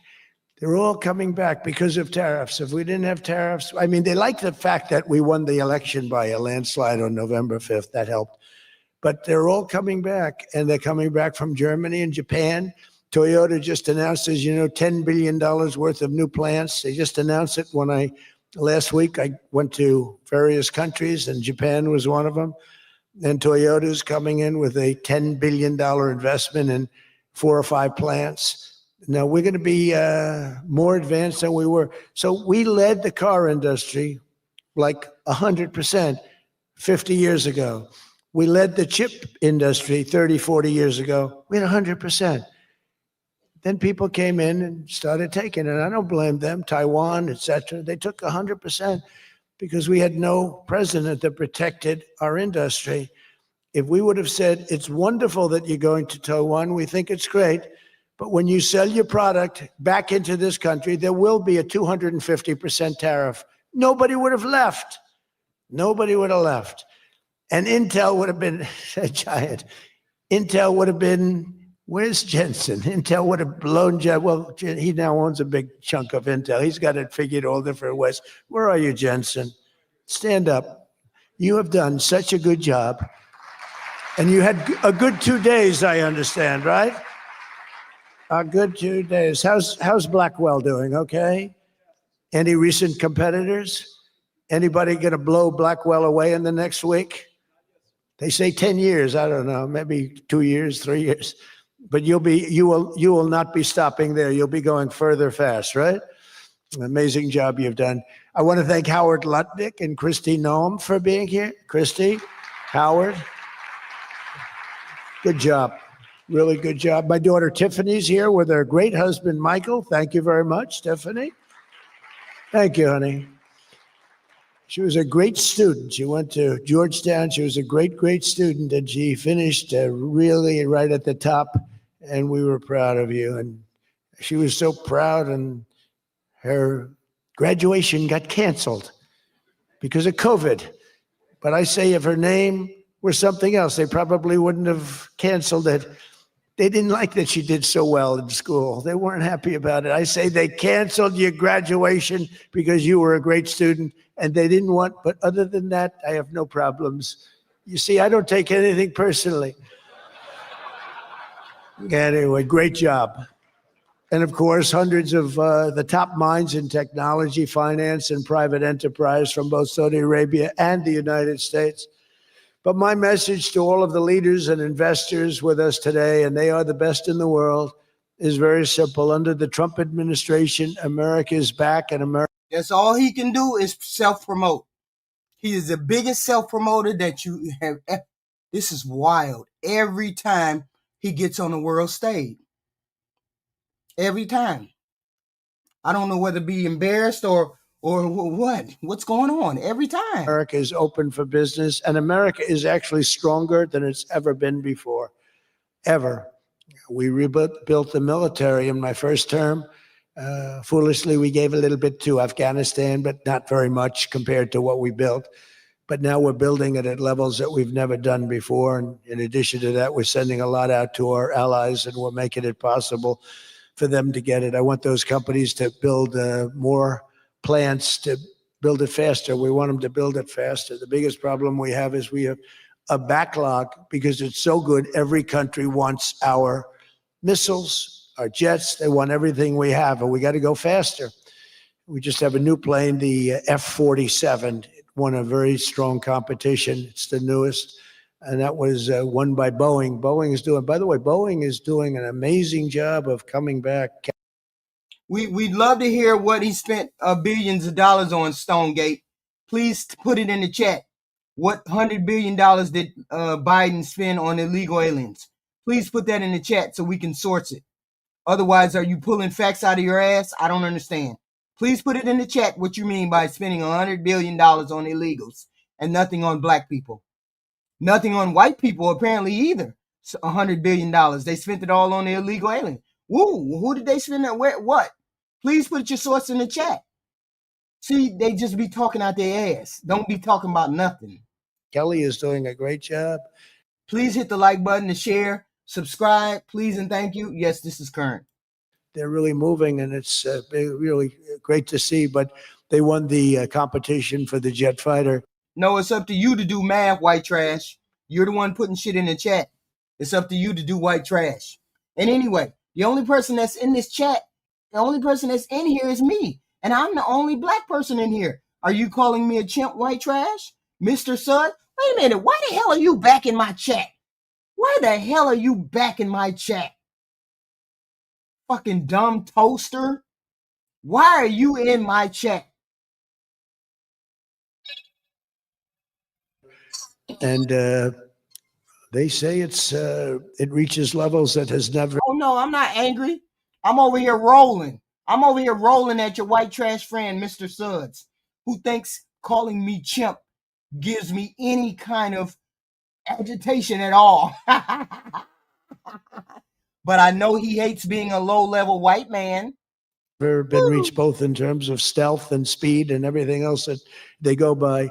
So they're just completing their factory, and they've already started work on the F-47. How did that number get chosen? I don't know, but I didn't pick it. I did not pick it. It was said, sir, we'd like to present you with the F-47. I said, that. Stonegate, did you hear me laughing? Did you hear me laughing? It's an unusual number. How did you pick that number? After 4 years of economic nightmares under the previous regime, Sleepy Joe Biden, he's a sleepy guy, wasn't he? Think he would have been here today? There he is talking about our president, our ex-president. I don't think so. America. If you think Stonegate, then him calling me a chimp is not racist, then you need to sit over there in that trailer park with your friend, Mr. Suggs. Because he came in here and called me a chimp. That in itself is racist. Shut your ass up if you don't know the difference. Americans have rejected the failed, and they were really failed, far left models that you were looking at of high taxes and massive spending, soaring costs, crushing regulations, and trillions of dollars in green new scams. Everything was a new scam, green, green, green. Look, I'm all for the environmental, everything. I'm all for climate change. You know, they have new word, climate change. Used to be global warming. It's global warming. Well, that didn't work because it started coming down. They did the global cooling thing. Then they just don't you be over here trying to cape for no white boy calling me no damn chimp. Shut your ass up then. Said we can't keep up with this. It's too much. So we'll go perfect words. Climate change. They're covered. If it rains, if it snows, if it's warm, it's climate change is destroying the world. Remember? The world was supposed to have been gone 2 years ago. They gave us 12 years, Howard, to live, right? 12 years. But that was 14 years ago.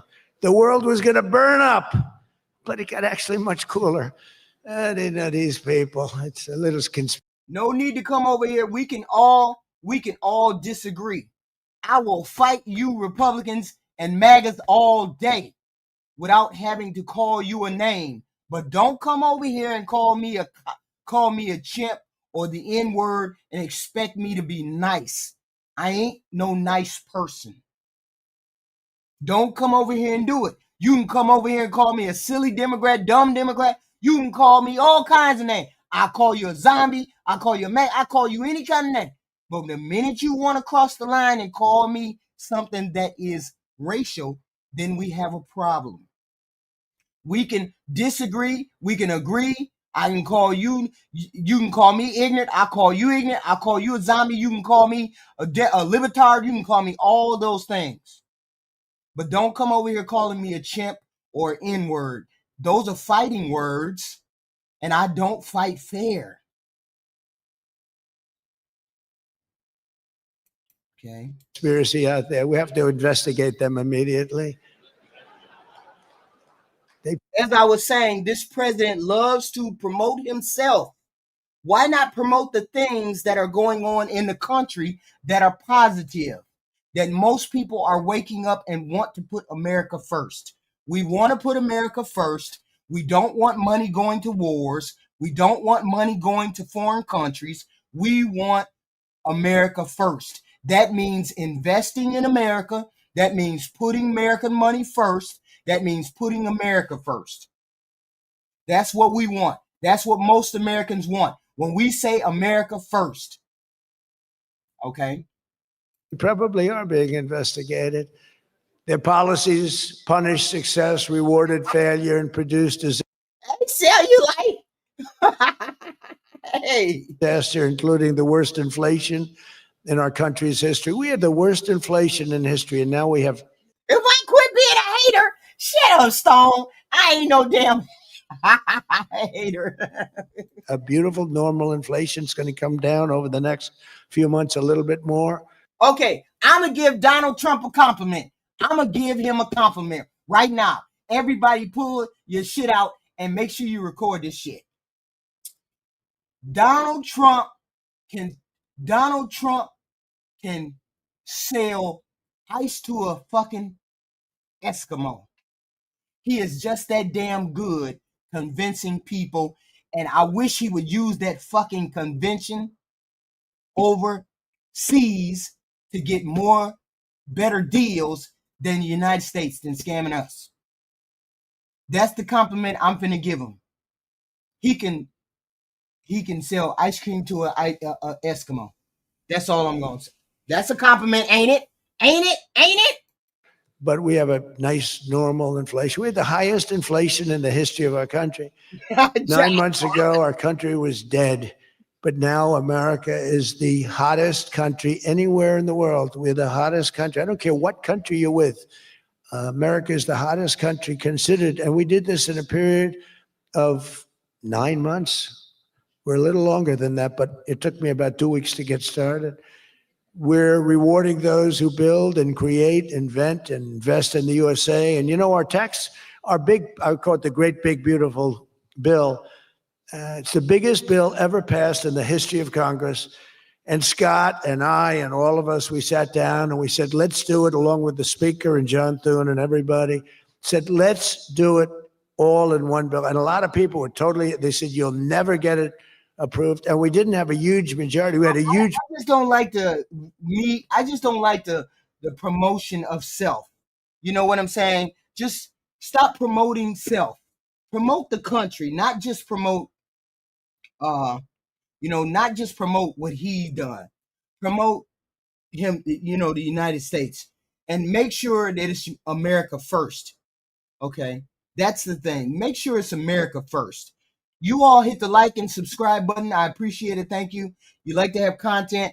We like to have fun over here. We're going to do some name calling. I'm going to call you zombie. You're going to call me an N-word. You're going to say some wild shit. I'm going to say some wild shit too. But it's all in being America first. It is what it is. And, we have good things to talk about. Sometimes we have bad things. It is what it is. Yeah, BCJ. Here go that begging.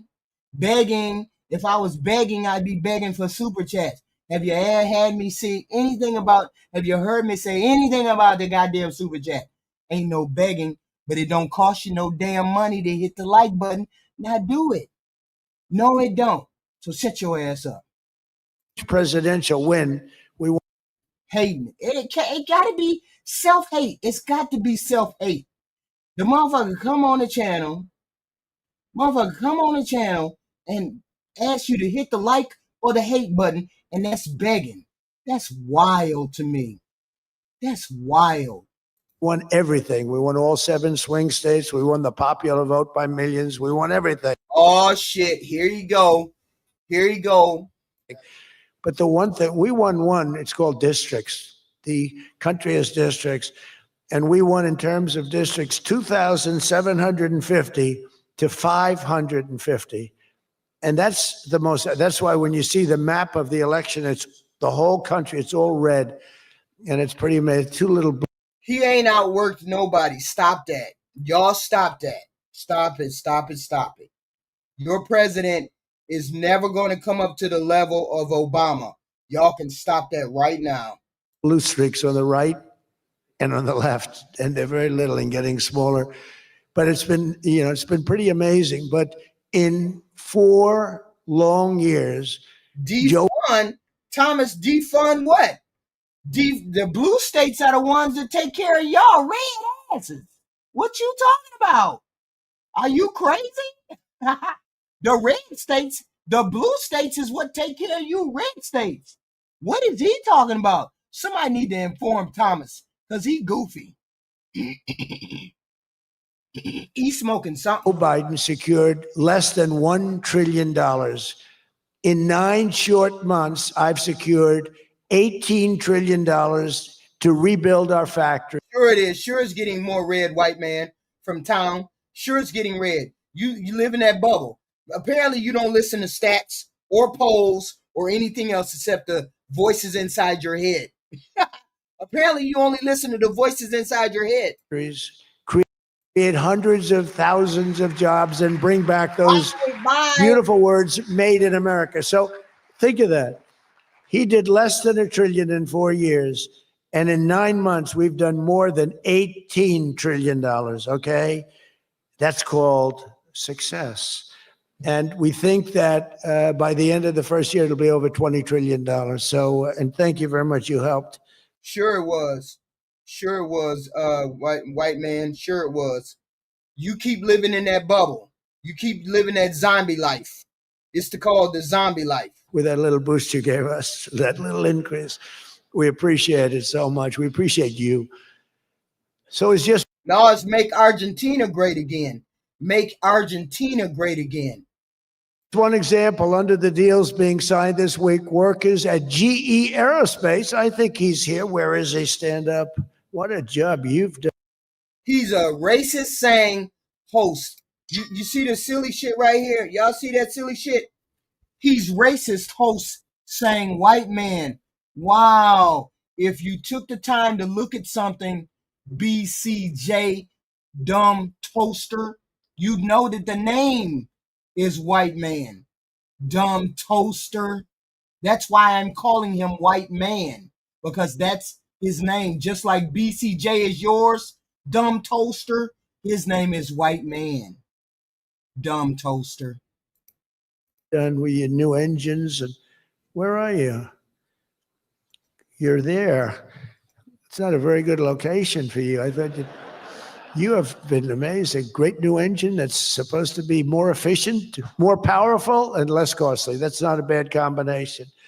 But GE Aerospace will soon be. We got to deal with the zombies in the chat, y'all. We got to deal with the zombies. Delivering dozens of new airplane engines for 787 Dreamliners in Saudi Arabia's commercial fleet. Big order. It was a big order just secured.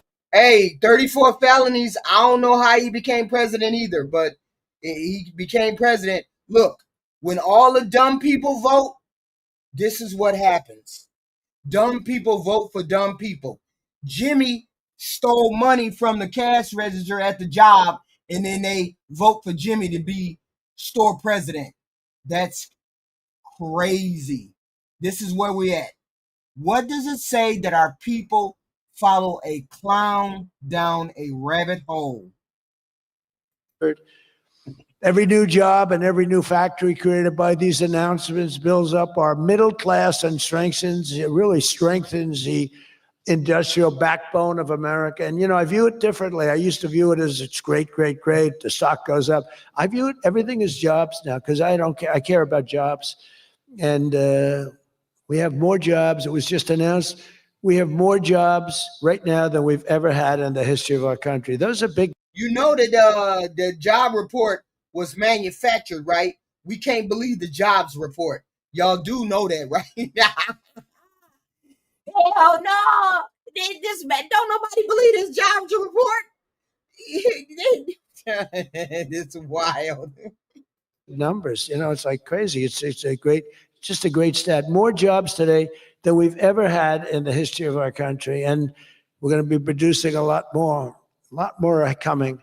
In my first term, we built the greatest economy in the history of the world, and now we're do it again. But this is really bigger and better and stronger. The first term, we had what was considered the best economy that any president has ever had.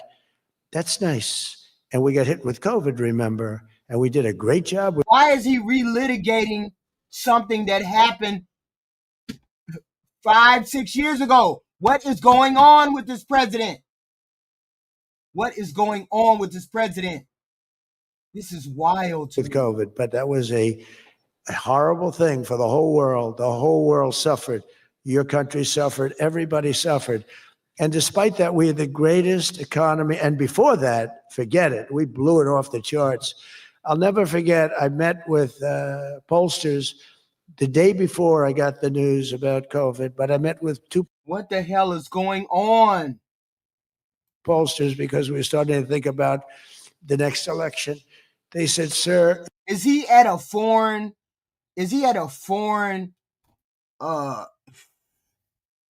reception and he's talking about the 2020 election? Is that what he's doing? Oh my God. Oh my God. Oh my God. I didn't know he was going to do this. I did not know he was going to do this. If George Washington and Abraham Lincoln came back from the dead and they aligned and they went for the president, vice president as a combination, you'd be beating them by 25 points. And then the next day I was told that something strange is happening. There's a lot of death being reported in a certain country. I won't tell you which one because that country is well represented here. but you know which one. And thousands and thousands of people are dying. And I said, that's strange. What would that be? And it turned out to be a disaster for the world. There's, like nothing has been seen like that since 1917. I always thought that when I heard, pandemic or anything you want to call it, but I always thought that was like an ancient phenomena, that could never happen in modern times, but it did. But we did a great job with all of the things that we did with the vaccines, with the so many of the drugs that we came up with, making you better. Regeneron is an example. There's nothing that you can do there's nothing this president can do that's better than what Obama did. So you can just quit it. You can just quit it. Regeneron was fantastic. I give them great credit for what they did. But we did great, and then we started doing the gowns and the masks and the goggles and the ventilators. We were sending ventilators all over the world. We became the king of ventilators. But what a period of time that was for all of us. But despite that, we had the greatest economy in the history of our, we had the great. You mean your mother turned yourself in? You mean your mother? Really? Greatest economy in the history of the world. And I'll tell you, it was an amazing time. But this looks like it's going to be blowing it away, because when these plants, which are being built now, and many are going to be started very shortly, many, but when they open, we're going to see numbers the likes of which nobody's ever seen before. And, in some cases, you're building extremely complex plants. You're building plants to make computers and to make telephones, to make a lot of different things, missiles. But you're building plants that make things that are very, very detailed, and you have to have great knowledge. And you're coming here and you find, if we don't have people that did that before, we are allowing you, and I may take a little heat. I always take a little heat from my people, the people that love me and the people that I love. They happen to be toward the right of center, toward the right. Sometimes they're way right. But if you have to bring people to get those plants opened, we want you to do that. And we want those people to teach our people how to make computer chips and how to make other things. You can't come in, and I'm explaining, you can't come in, open up a massive computer chip factory for billions and billions of dollars like is being done in Arizona, and think you're going to hire people off an unemployment line to run it. They're going to have to bring thousands of people with them, and I'm going to welcome those people. Now, I love my conservative friends. I love MAGA, but this is MAGA, and those people are going to teach our. See, he's losing the base. That's the problem. So now he has to talk about America first, although he's already screwed over MAGA. He already screwed over MAGA. Okay. So this is what he's talking about. He's trying to pull the maggots back into it. MAGA is toast. Okay. They may be, but they're an they're a small amount. They're not even half of the Republican Party. Is losing nothing. The point is, his ratings are down in the dump. The Republicans are down in the dump. The Democrats don't have a message. Democrats don't have shit. But the one thing they do have is that the fact that they ain't doing jack shit, and they're still beating the Republicans. They're still beating the Republicans, and they don't have shit. They got dog shit for a message. They have dog shit for leadership, and they're still beating the Republicans, which means they hate the Republicans. Oh no, we haven't gotten up the hill. Your party, the Republican Party, now that's a collapse. We're down in the dumps, and we're still beating you Republicans. We still had a blue wave. That's amazing. We ain't got jack shit for message. We ain't got jack shit for leadership, but we still beating the Republicans, which means they can't stand you Republicans. Our people how to make computer chips, and in a short period of time, our people are going to be doing great, and those people can go home where they probably always want to be. You know, when people are bored. I hate the fact that we don't have no kind of party. We don't have no party. We don't have no leadership. We don't have jack shit. And it's fucked up that we're still beating the Republicans. That's wild. Don't worry about what the Democrats did. Don't worry about the Democrats in these Epstein files. You worry about your president being in the Epstein files. You just worry about him being in the Epstein file because you know what your president is about to do? Your president is about to suppress the release of the files. He's about to do that. And once he does that, then we know he's in on the Epstein files. We know he's in on them because he's going to suppress those files. He's going to say, oh, it's under investigation, even though those files just came out from being investigated in 2022 or 23. They were already investigated. Everything has been investigated already. They just came out of investigation. The president is going to order Bondi to put them back into investigation. That's how we know the president is corrupt. No, cannibalism, you're a zombie. He didn't release them because they were under investigation. How many times do we got to tell you maggots this? They were under investigation. That's why he didn't release them.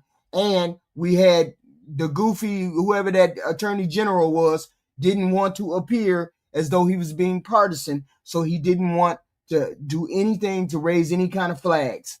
They were under investigation and they came out from under investigation in 22 and 23. That's why Biden didn't release them. And Biden didn't run on releasing them. That's besides the fact. The fact was your president ran on releasing them. Don't get sidetracked. Don't get sidetracked because Biden didn't release them. Y'all trying to say Biden didn't release them because wasn't nothing in them. No. We ain't finna go there. We know stuff is in them. We know stuff is in them. Born someplace they tend to want to go, and we have the greatest country in the world. Hold on.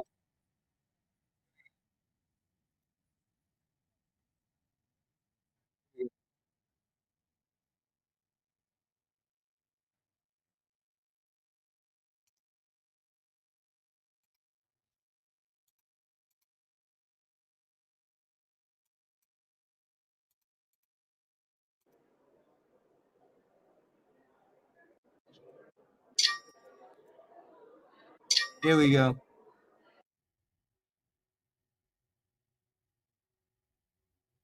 They just got done voting.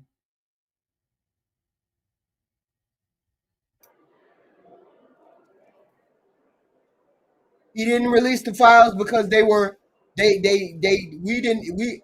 guy didn't run on releasing the files. Your guy ran on releasing the files. Our guy didn't run on releasing the files. It wasn't until y'all made a big deal about them that we got on board.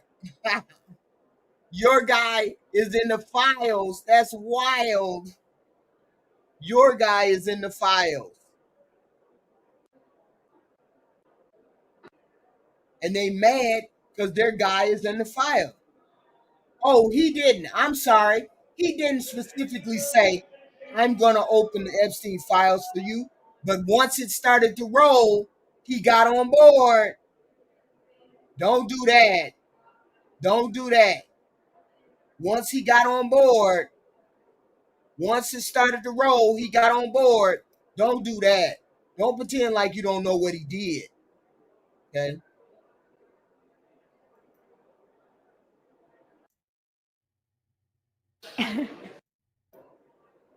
All right. Let's hear Nancy Pelosi. Let's hear Nancy Pelosi.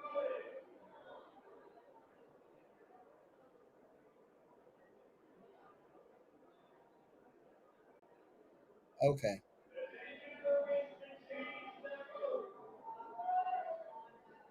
No, I don't think so, Thomas. Don't be making up shit. I'm pretty sure Trump went to some of them baby oil freak offs. I'm pretty sure. I'm pretty sure he seemed like the freaky type. I am pretty sure.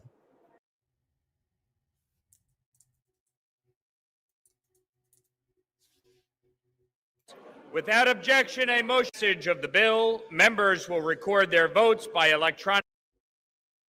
Hold on. Here we go.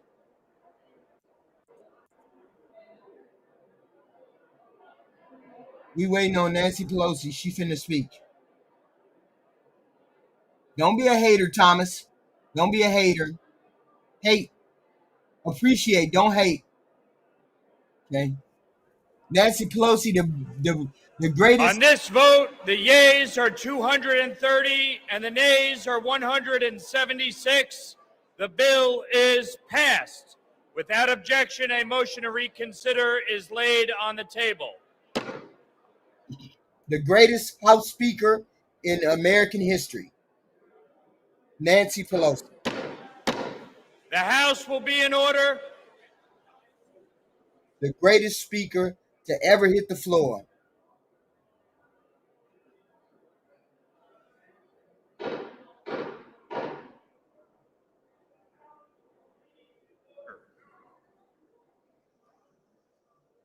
For what purpose does the gentlelady from California, Speaker Emerita Pelosi, rise? Mr. Speaker, I ask unanimous consent to speak out of order for 1 minute. Without objection, Speaker Emerita Pelosi is recognized. Thank you, Mr. Speaker. Mr. Speaker, I rise to honor a visionary, steadfast, and deeply respected leader. Put the evidence in the chat, Cannabis. See, y'all talk a good game, but don't have no proof. Shut your ass up if you ain't got no proof. You ain't got no proof of nothing. We ain't seen no proof of nothing. Otherwise, she would be indicted. That's how I know y'all just be talking. Indispensable participant in advancing our mission for the people, my longtime Chief of Staff, Terry McCullough. Terry.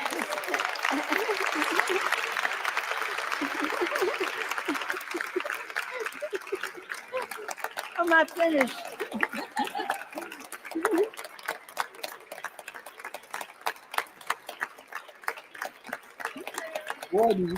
Boy, you need to calm down, white man from town.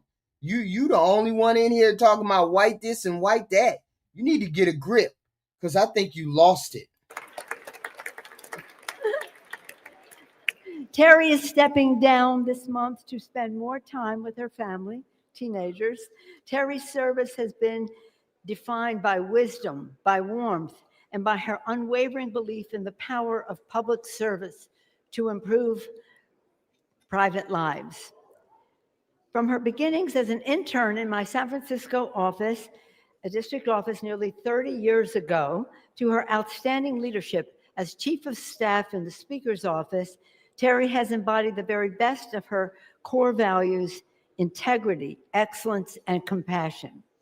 Terry made history as the first woman to serve as the Chief of Staff in the Speaker's office.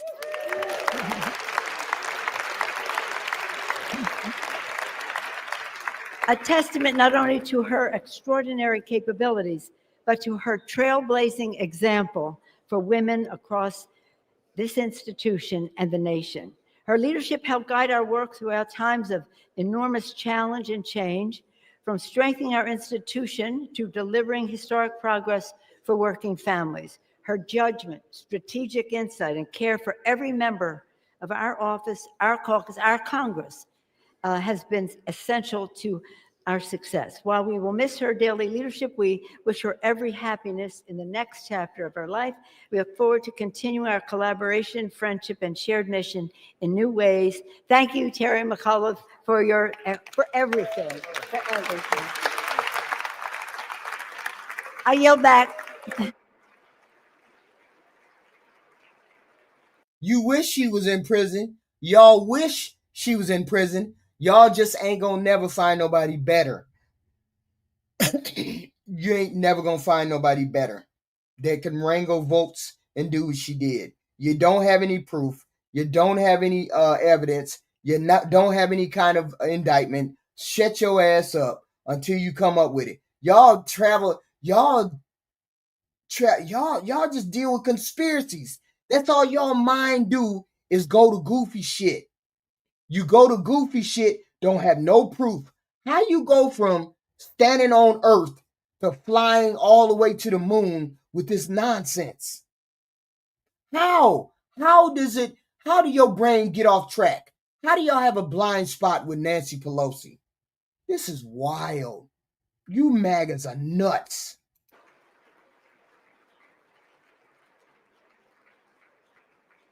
The gentlelady yields. Congratulations and thank you for your service. I talk to my ass just fine, Cars. I talk to your ass just fine, too. Pursuant to Clause 8 of Rule 20, the unfinished business is the vote on passage of H.R. 1949, on which the yeas and nays are ordered. The clerk. All the MAGAs are mad. The MAGAs are mad. They mad as hell. Burning hats and shit. They mad as hell. The MAGAs are mad as hell. Why y'all MAGAs mad as hell? Somebody explain to me why the MAGAs are mad as hell. Why? What's going on that y'all so mad? Y'all winning? Ain't y'all winning? I thought y'all winning. I thought y'all winning. Why y'all? Will report the title of the bill.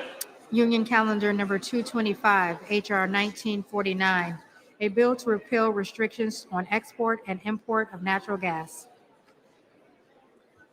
The question is on the passage of the bill. Members will record their votes by electronic device. This is a 5-minute vote.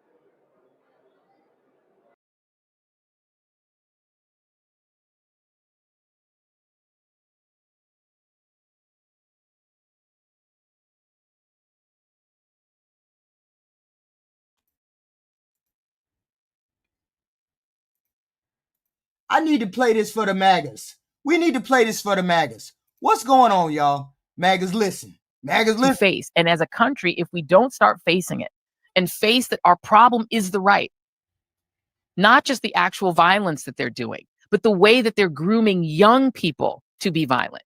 You all want to talk about Black culture? You want to have a conversation about hip hop culture? Let us have that in the Black community. We don't need y'all for that. You need to have a conversation about what's happening to young white men. You must have a conversation with them. You must find out why they're so angry that they're picking up the guns you're letting them get, that you're making easy for them to get. And why are so many mass shootings happen? This is an actual serious conversation we need for our country. And this conversation cannot be done by Barack Obama. Y'all. Yes. Please listen, you MAGAs. Please listen, because you're brain dead and you don't get it. We don't get it. You got all the things that you want and you're still mad. We don't get it.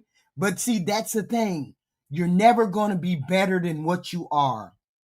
And the whole point is you think you're better than other people, but you're just like every other person. And you're mad because this president made it seem as though you were empowered. You were supposed to be better than everybody else. You were supposed to be better than those Black folks, better than those people over there, better than those immigrants. And you've come to find out your life is just the same. Are not going to listen to him. It can't really be done by Bernie Sanders, although some of them listen to him. Yeah, it can't be done by AOC. Right here, Jasmine Crockett can't do it.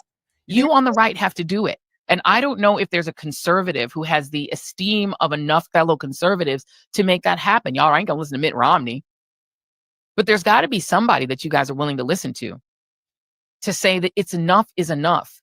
Why are y'all so angry? You have the White House, you have both houses of Congress, you have a Supreme Court that is completely obedient to your president. They're willing to give him unlimited power. They're willing to say that he can take SEAL Team 6 and kill anybody he wants. They were willing to affirm that. They're willing to say that ICE can racially profile anybody they want. The United States Supreme Court has said you can racially profile Latinos based on their accent or the way they look. You guys have everything you want. You have legal racial profiling. You've ended DEI. You've ended affirmative action. You get all the best jobs, even if you're not qualified. You can be a Fox Weekend host and be the Defense Department's Secretary of Defense. You can be Kash Patel and be a podcaster who wants to go to Valhalla and run the FBI, as long as you're conservative. You have everything. Why are y'all so angry? What the fuck are you angry about? You've banned all of our books. You've banned Black history. You banned the 1619 Project. You don't have to compete with women for jobs. You've chased them out of the military. You've chased them out of the senior positions in the Department of Defense. You've gotten rid of all the Black history in the museums. Museums are terrified. I have contacts that I'm talking to inside of the Interior Department, people who are running all of those spaces where you can go and see a Civil War memorial or something. The people who work in these places are terrified. They're afraid to tell the real history. The people who are working for the federal government are afraid to say the word Black. You guys have canceled Black scholarships. You're damn near, I guess, ready to get rid of HBCUs. Donald Trump just recently said they're not going to fund any minority serving institution. Y'all have gotten rid of that. You've gotten rid of help for Black kids to go to college. What more do you want? What are you so angry about? I go every so often, I go and lurk and look on X Twitter. Y'all are the maddest people ever. Y'all are so angry for people who have everything. Y'all said you want your country back. You have it. The rest of us are sitting back and trying to keep our peace and preserve our peace while you all are running the country. So this is what we need to face. And as a country, if we don't start facing it and face that our problem is the right, not just the actual violence that they're doing, but the way that they're grooming young people to be violent. You all want to talk about Black culture? You want to have a conversation about hip hop culture? Let us have that in the Black community. We don't need y'all for that. You need to have a conversation about what's happening to young. We need to have a conversation about y'all. About y'all. Why y'all are angry. This is wild. It's like Donald Trump Donald Trump opened up some shit inside of y'all that said we should be better than what we're doing, and you come to find out that you're not better than what you're doing. You're not better than anybody. You're just like everybody. This is a whole collective of all of us in this place. It's like just because you're white doesn't mean you get to stand above everybody. And it's like MAGA seems to think that what you want to come to fruition is not going to come to fruition. That's the goddamn problem. They just so fucking dumb. I just can't. I can't. What are you angry about? I don't understand. Why are you folks are angry? You MAGAs are angry. What for? Why? You're poor and you got screwed over by a rich man. That's not our fault. That's nobody's fault but your own. That's nobody's fault but your own. You voted for this person. Mr. Speaker, I ask unanimous Your life is not better. consent that the Committee on House Administration be discharged from further consideration of H.Con. Res. 62 and ask for its immediate consideration in the House. The clerk will report the title of the concurrent resolution. House Concurrent Resolution 62. Concurrent resolution authorizing the use of Emancipation Hall and Capitol Visitor Center for an event to unveil the statue of Barbara Rose Johns. And he's been scamming you out of your money ever since. Ever since. He's been scanning you out of your money ever since. Is there objection to the consideration of the concurrent resolution? Without objection, the concurrent resolution is agreed to, and the motion to reconsider is laid on the table. For what purpose does the gentleman from Virginia seek recognition? Mr. Speaker, I ask unanimous consent that I may hereafter be considered as the first sponsor of H.R. 2180, the Keep the Watchdogs Running Act, H.R. 759, the Federal Firefighters Families First Act, H.R. 1560, Postal Supervisors and Managers Fairness Act, H.R. 1559, Postal Employee Appeal Rights Amendment Act, all bills originally introduced by Representative Connolly of Virginia for the purposes of adding co-sponsors and requesting. Please, hey, Nomad, please tell the goofies in the chat. Please say it louder for the goofies in the chat. Please say it louder for the goofies in the chat. Please say it louder for the goofies in the chat. Reprintings pursuant to Clause 7 of Rule 12. Without objection. I told y'all that they done turn. I done told y'all some of these are zombies up in here. There's zombies up in here. Zombies. Because we got one of them who just said this is the most honest president in all our lifetimes. He just scammed y'all out of giving your money to him so he could give it to rich billionaires. He just scammed you out of your money. That's why you're goofy.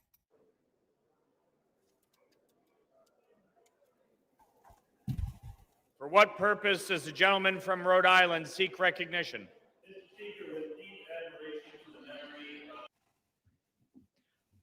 Mr. Speaker, I rise today to commend the air traffic controllers and the men and women of the FAA for 43 days while the Democrats kept our government closed. This is a recent video. This is actually live.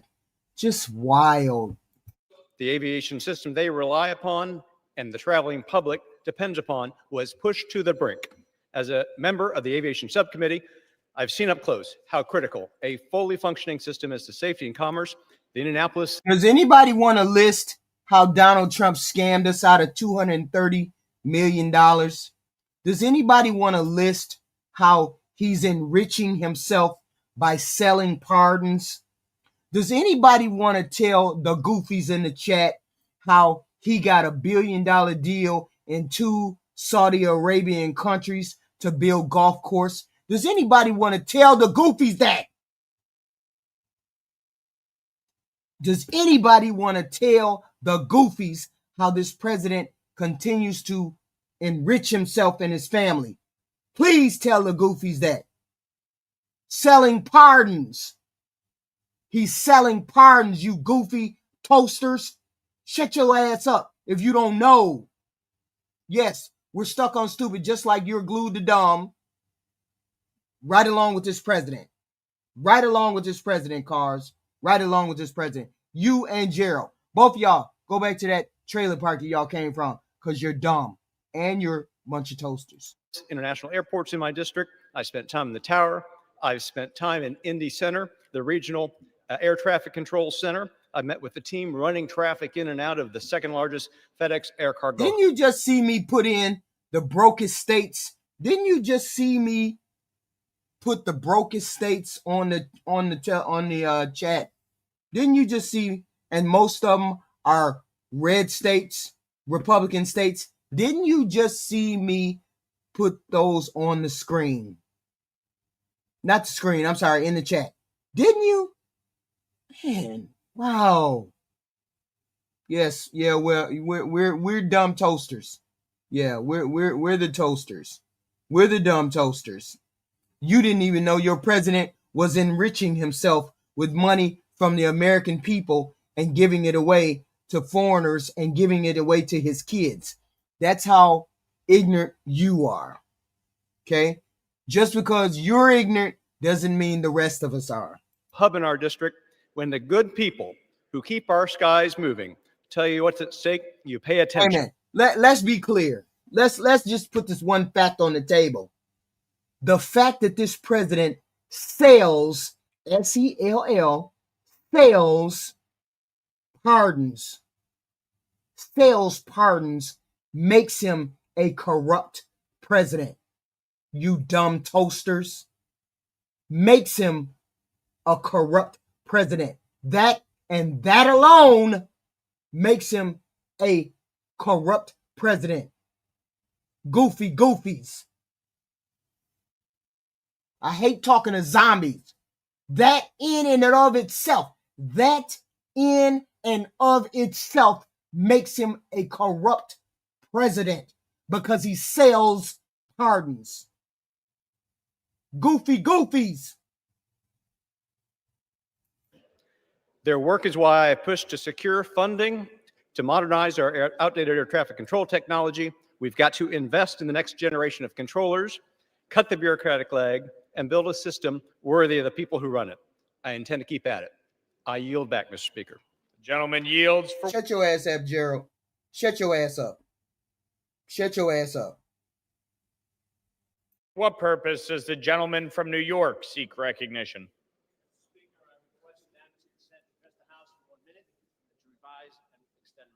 Without objection. Yes. Thank you, Mr. He's Speaker. golfed at his golf course. He's went and golfed at his own golf course and paid his own golf course money to host all of the people to stay at his hotel, to stay at Mar-a-Lago, to stay at all his golf course. Goofy goofies. That's called enriching yourself. Goofy goofies.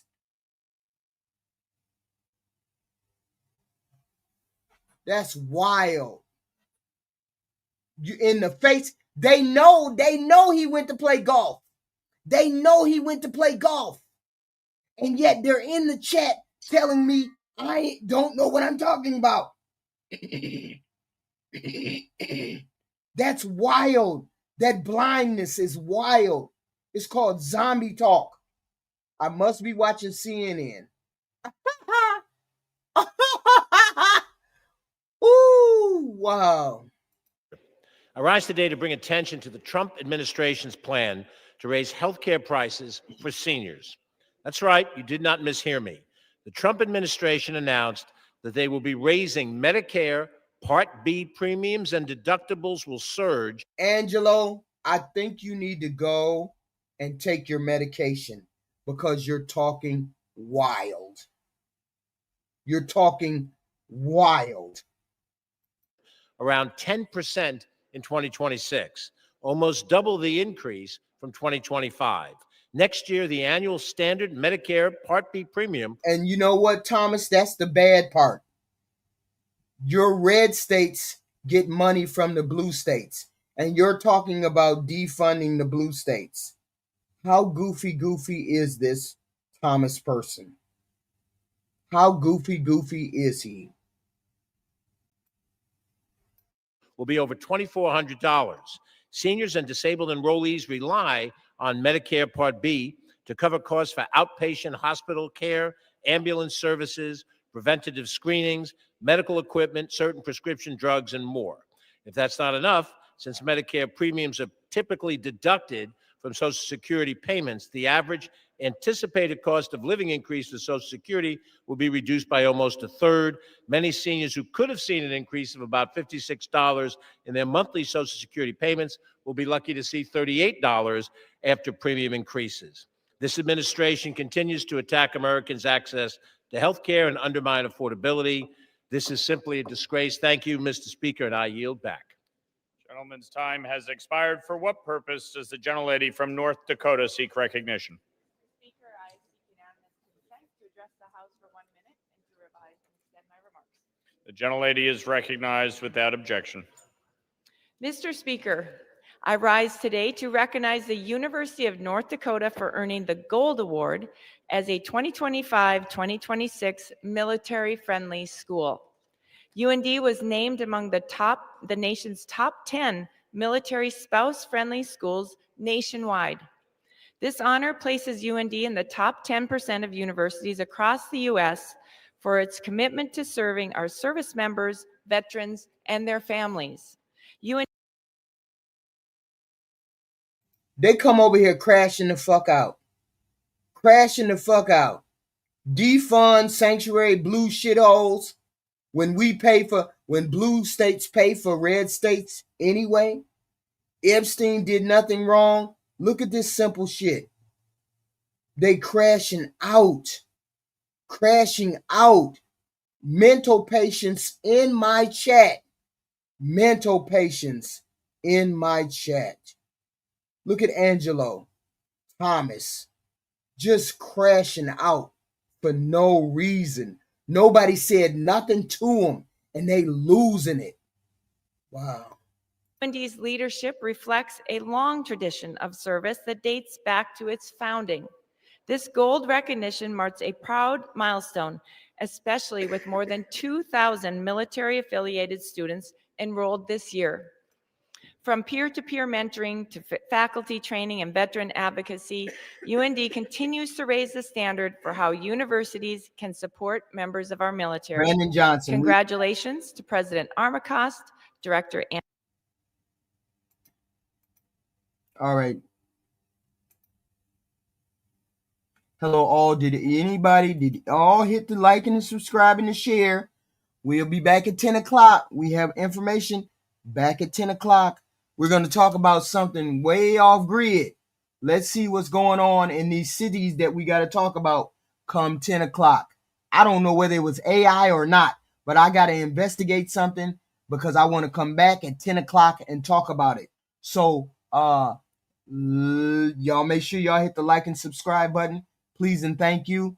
We will be back at 10 o'clock because we got some other shit to talk about. Something that's happening in Michigan. I don't know. Michigan? That's wild. Please be respectful. And if you ain't respectful, you're going to get cussed out. And then I'm going to be disrespectful too. But I'll be respectful when you're respectful. And don't bring up race. Because most of y'all don't even know, have a clue. You just get triggered because I say the word white. But it is what it is. I will be back at 10 o'clock. I appreciate you, Sassy and Jess. Please and thank you. Please and thank you. Please like, share, and subscribe. I appreciate it. We will be back at 10 o'clock. We will be back at 10 o'clock. I love it.